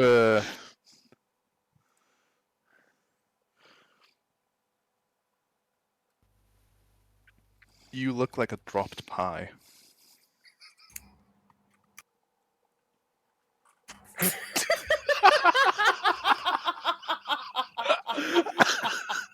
Oh, congratulations, Graham. That's so fucking stupid.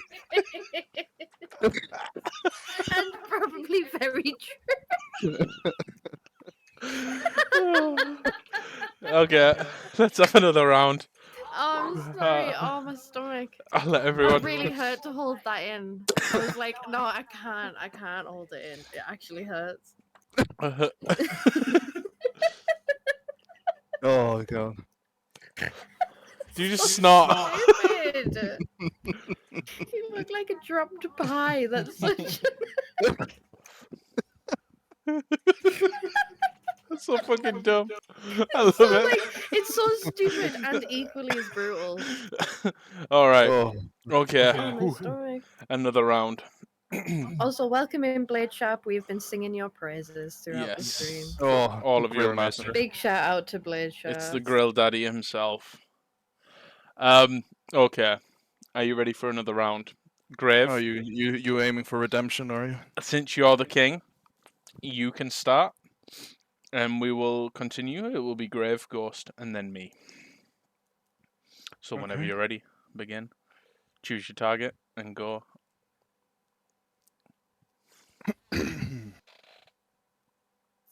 Cherry, Yes. your face makes onions cry.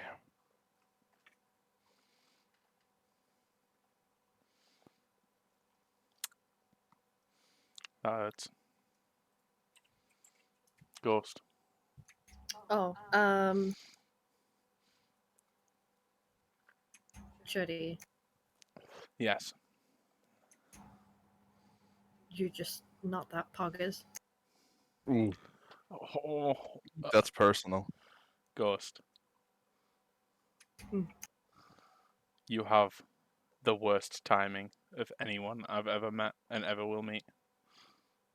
That's just true.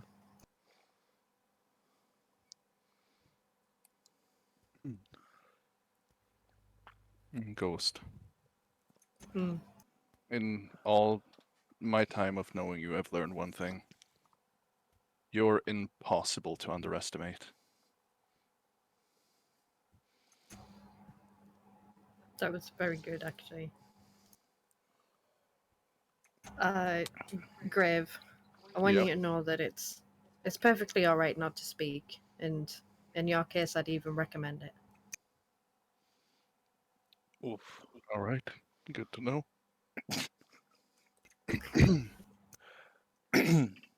Ghost. I really heard the strain in that one. Ghost. Mm-hmm. The day we got married was the day I realised that your face looks like a paper plate with a smiley face drawn on it. I can't even, I'm so sorry. I'm so He literally messed himself up. Good job. I've been drinking too much. Okay, I'm sorry. I'm out. I'm bad at this, okay? I'm bad. Wow. Okay, Grave, continue. I'm out. Ghost. You should never be ashamed of who you are. That's your parents' job. Oof. Wow. So true, bestie. Well, my head might be full of cotton, but yours is full of nothing.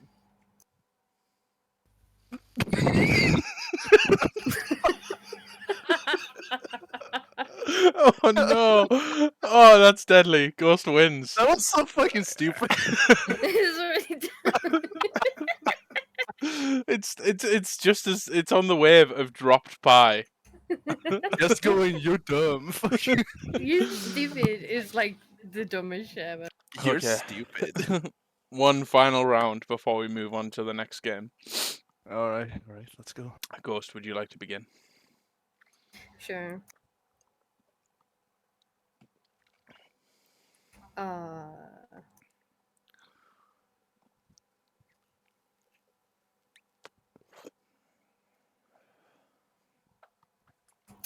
Shitty.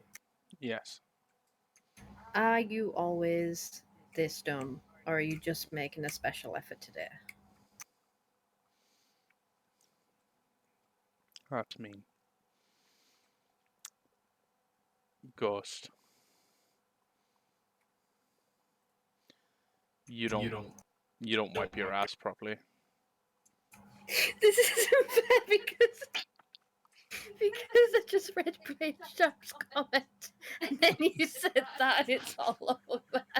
I just wanted to say thank you so much, Church, for the conversation where you gave me all the wisdom you've collected over the years. Best 15 seconds of my life. Nice one, Johnny. Nice one. Played sharp right in there.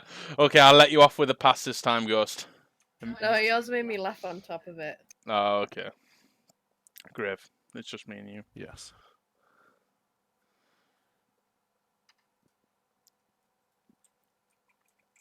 It was just Ghost. It's your turn. I'm waiting. No, I insulted Ghost. And Ghost laughed. Oh, right. Yeah.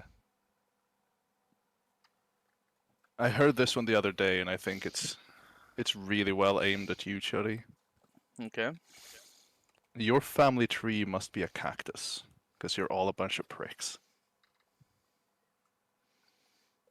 Can I laugh at them? Yes, you can. You can laugh.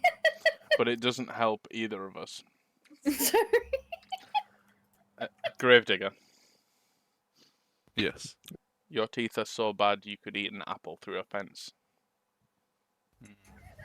Party trick, that is. I imagine. Ooh. You know, you have, now that you're married, you have your entire life in front of you to be an idiot. Why not take a day off?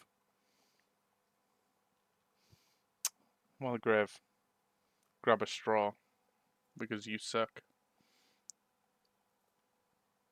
Mm-hmm. Yep. Mm-hmm. That should not have almost gotten me. That's... Blade Sharp, please. Your PP is so small you could run out of wall with an erection and break your nose. Yep. Wow, okay. You know...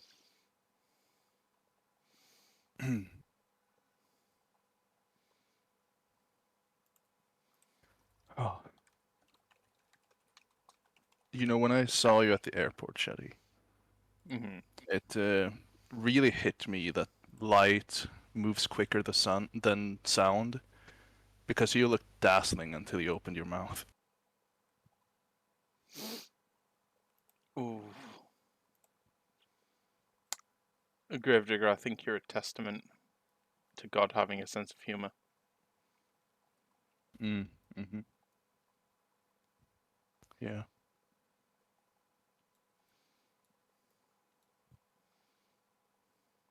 You, Shetty, you look funny. Gravedigger, I hope your next blowjob is from a shark. Good one. Good one.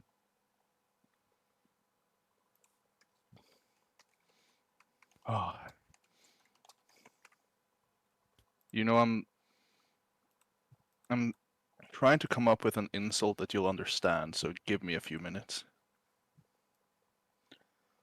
Wow. Wow.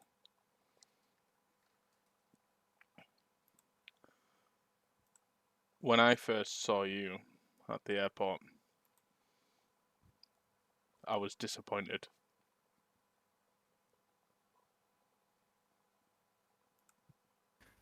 Okay, that hurts, man. But that's all right, because That one's just biting.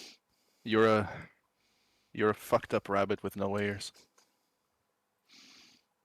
You can't bring that into it.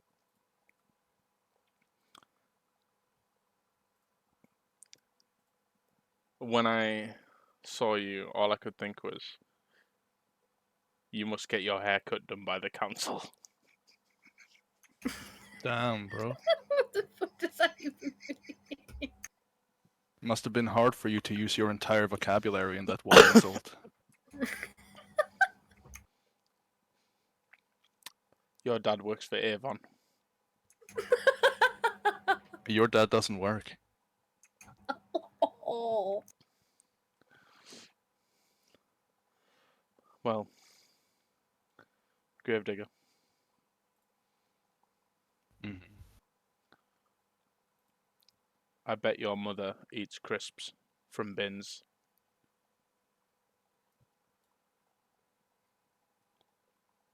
She does not. I'm not going to insult your mother, because I've met her and she's very nice. Paula is a She just nice does. lady.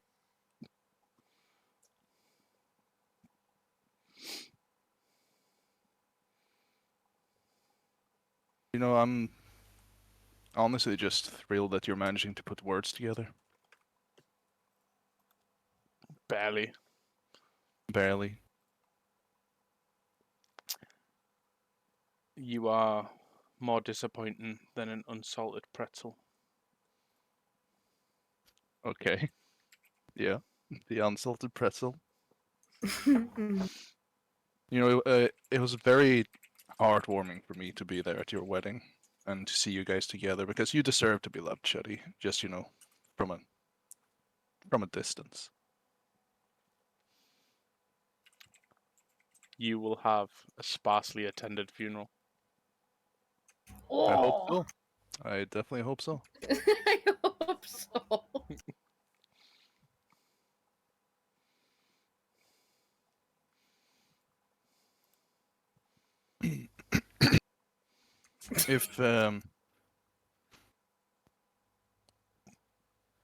If you had one extra brain cell, I think it would be lonely.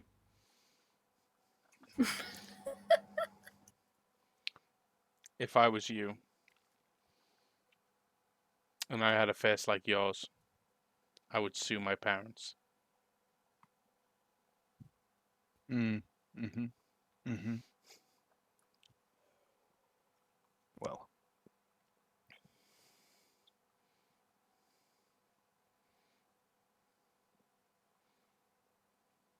I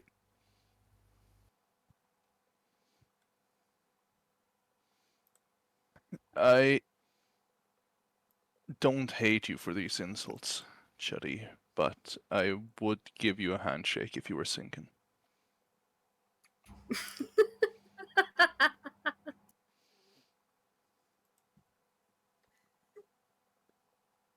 You smell like socks.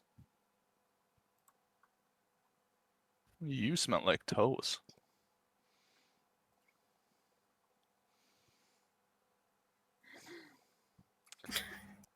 I wish that one day you would learn something.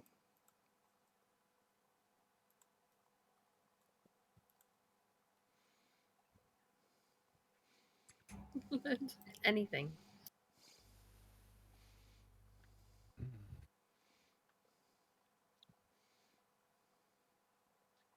I find it unfortunate that you are allergic to beans, because you look like one.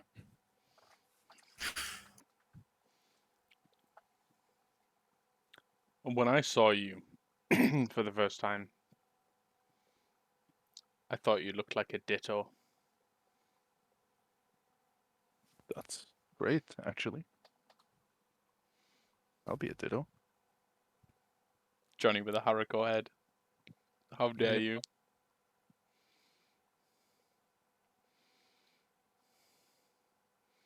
You know, it's a good thing that we're doing this verbally, because if I were to actually beat you, that would be animal abuse.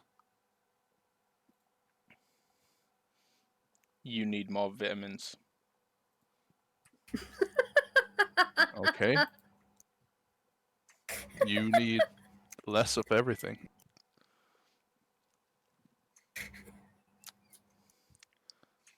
I could lose weight, but you will always be stupid.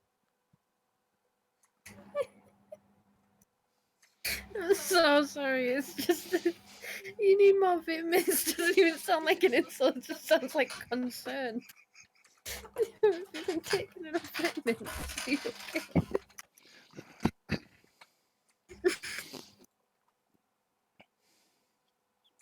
You've just been looking a bit pale lately. You gotta stop. You're helping him here. I'm trying to I'm hold it in sorry. those. You bastard. Tree, please. He is the one who knocks, bro. Oh,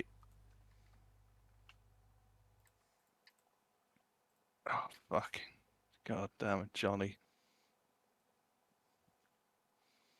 I know. I'm trying really hard reading Blade Job's messages. Johnny is just the...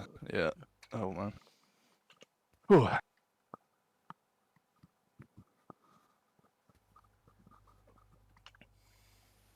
Yeah, you know, when I first met you at the airport, I was like, ooh, he's got something on his chin. And then you went to wipe it away, and I thought, no, the third one. Ooh.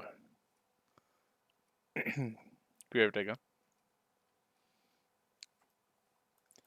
You look easy to draw. Good. Good. That means that if people can put me in different poses and, you know, outfits and whatnot, that's good.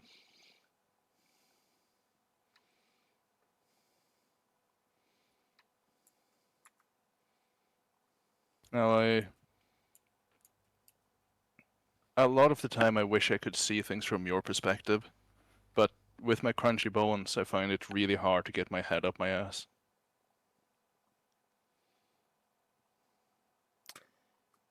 You are about as much use as a condom machine in the Vatican.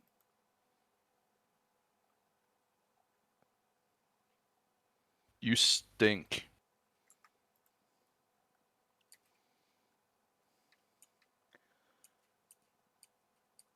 You look like something that I could draw with my left hand. Okay.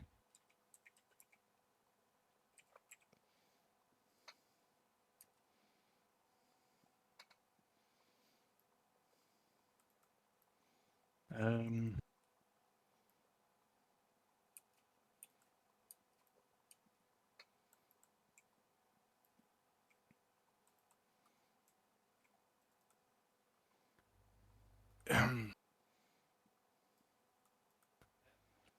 I'm sorry. My brother's dropping some stuff off. No problem. I'd say you're dumb as a rock. But even a rock can hold a door open.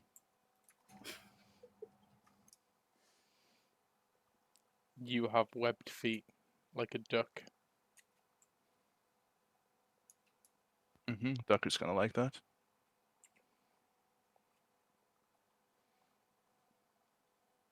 You...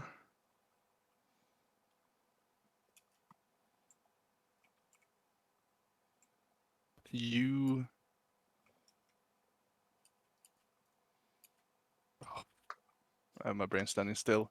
I'm running out of insults. Is this hesitation? You would have been more successful as a cum stain on your mom's pillow. I really thought you were gonna say it as a worm. No, the worm is stupid. I wouldn't love you if you were a HDMI cable. Good. That would be weird.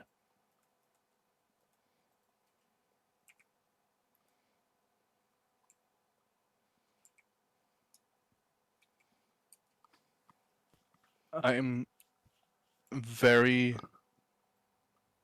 happy for Ghost, because after having married you, being late to their wedding is no longer their biggest disappointment. Wow.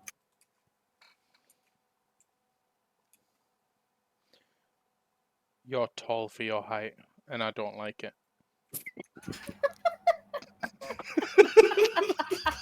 Shut the fuck up. Oh, finally, I win something. I win something. Anyway, Tall for your height. that that one went on for a bit longer.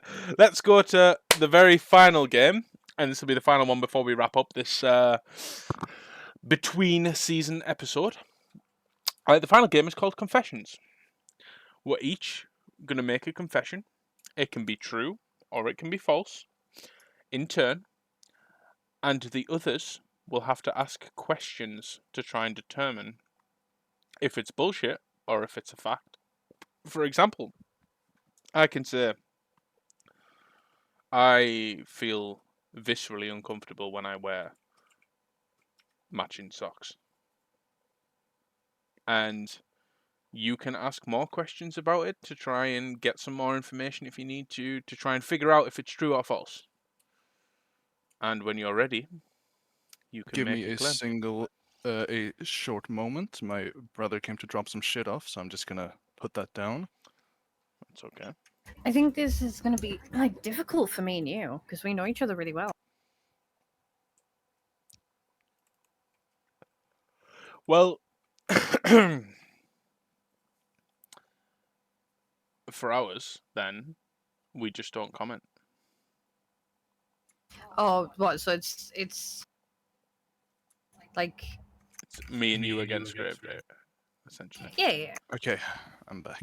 Okay, so we decided since me and Ghost know each other, and this game is typically meant for two people, I will stay silent on Ghost's, and Ghost will stay silent on mine. Okay. I will begin. When I was younger, I used to wear period pads because I thought they were made for peeing in, and True. completely went to pee the bed constantly. True. Yeah. No questions. It's true. Fuck.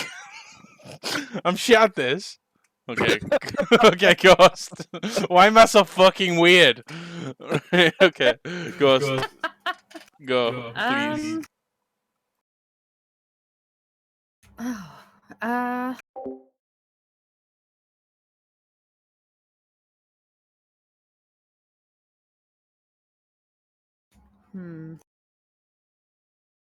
It's really difficult to think of one on the fly. Actually, it's probably something you should like at least prepare a couple of beforehand. Yeah. I This is think. the trial run. This is the trial run.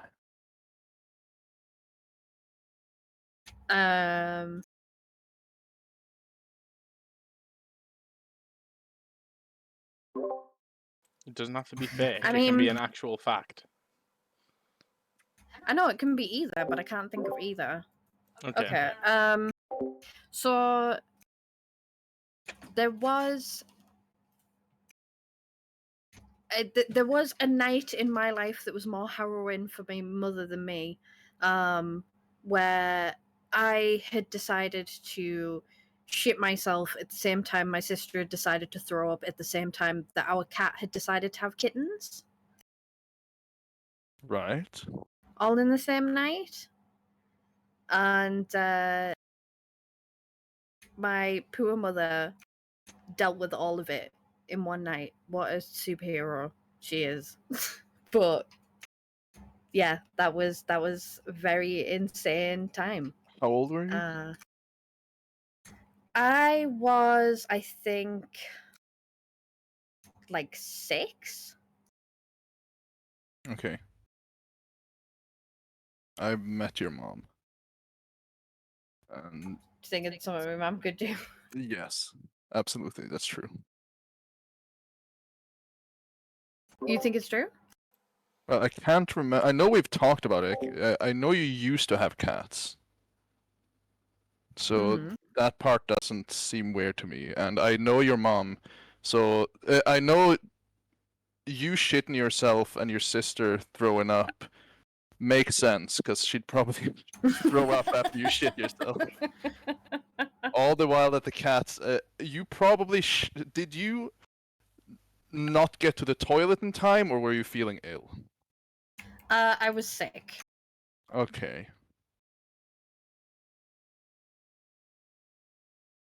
Yeah, I think it's true.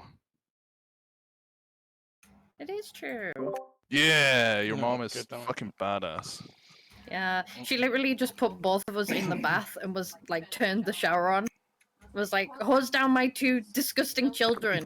Meanwhile, in like the airing cupboard, all the kittens had like fallen down the back of the airing cupboard, so she was just like, like climbing in the back of the airing cupboard, scooping out all these cats. My dad just stayed asleep the whole time. Okay, Grave, Yeah, your turn. that checks out. What is your confession? Okay.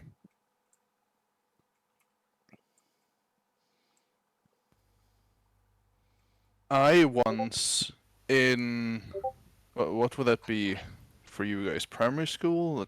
Ages 4 to 6. What's that for you guys?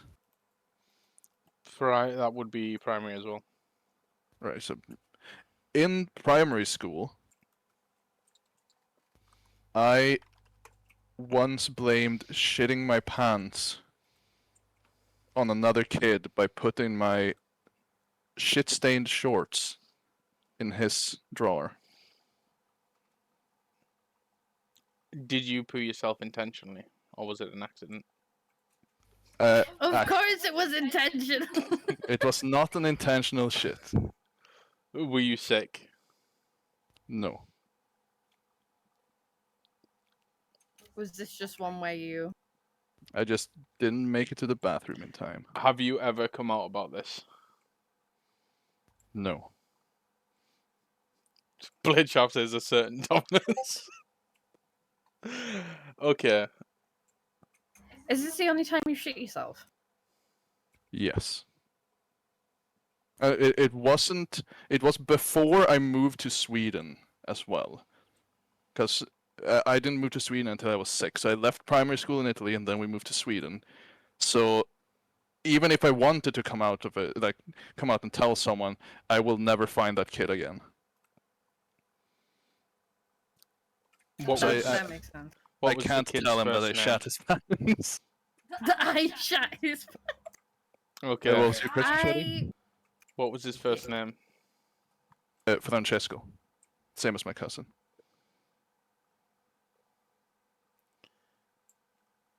Did the kid take the blame for the shitted pants?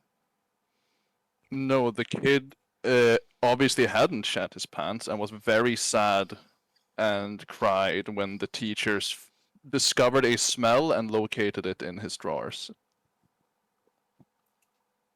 I think this is bullshit. I think this is false, purely based on the fact that that's not the only time you shit yourself. I don't believe that. Griff? It is false, but I've never shat myself since I was a toddler. Oh. I will Wait. change that. Way to make me feel bad. Yeah, we've had this I feel like- we've had this conversation before, Chuddy, which is why I thought you were gonna call me out on it. I've the last time I shat myself, I must have been 2, 3. Like I was a toddler, and I just haven't done it since. Yeah. Fair enough. Right, well, Everybody poops Blade Sharp, but not in their pants. Fucking go to the toilet, you stinky bastard. you stinky bitch. Right, well, thank you everyone. I hope it was enlightening. It was a bit of a mid-season, bit of an unorganized episode. But I hope you enjoyed it. The episode will be on YouTube, it'll be on Spotify if you missed any of it. Just a reminder again, chattybee.co.uk, you'll find all the socials. Chattybee is now officially part of the Acast Creator Network, so you can catch it if you have When's it coming Acast. back? When's the next episode? So The- this the mid-season episode, the OVA, the the OVA. after the after wedding special. I- When's the show coming back officially? The show will be back on Thursday, 7 p.m. British Summer Time, and my guest will be none other than Laurel, the target of the raid today. So I hope That you'll will go be and Thursday the 22nd. It would be Thursday the 22nd, correct. At, I believe 7 p.m. Let me just check my calendar. But I hope you'll go along to Laurel's stream. If you're not already, drop her a follow. She's very nice. Yeah, 7 p.m. British Summer Time. Content is to be determined. I believe, in fact, we'll be discussing languages, which will be following Laurel's study. But yeah, I hope you'll join me for the raid. Thank you very much for all the subs, for all the love, for all the follows, everything else. Thank you so much for the raid, Martin. Much appreciated. And yeah, the episode will be released again tomorrow. But thank you. I hope everyone's had a good time. And I'll see you next week. Bye, everyone. Bye. Bye-bye.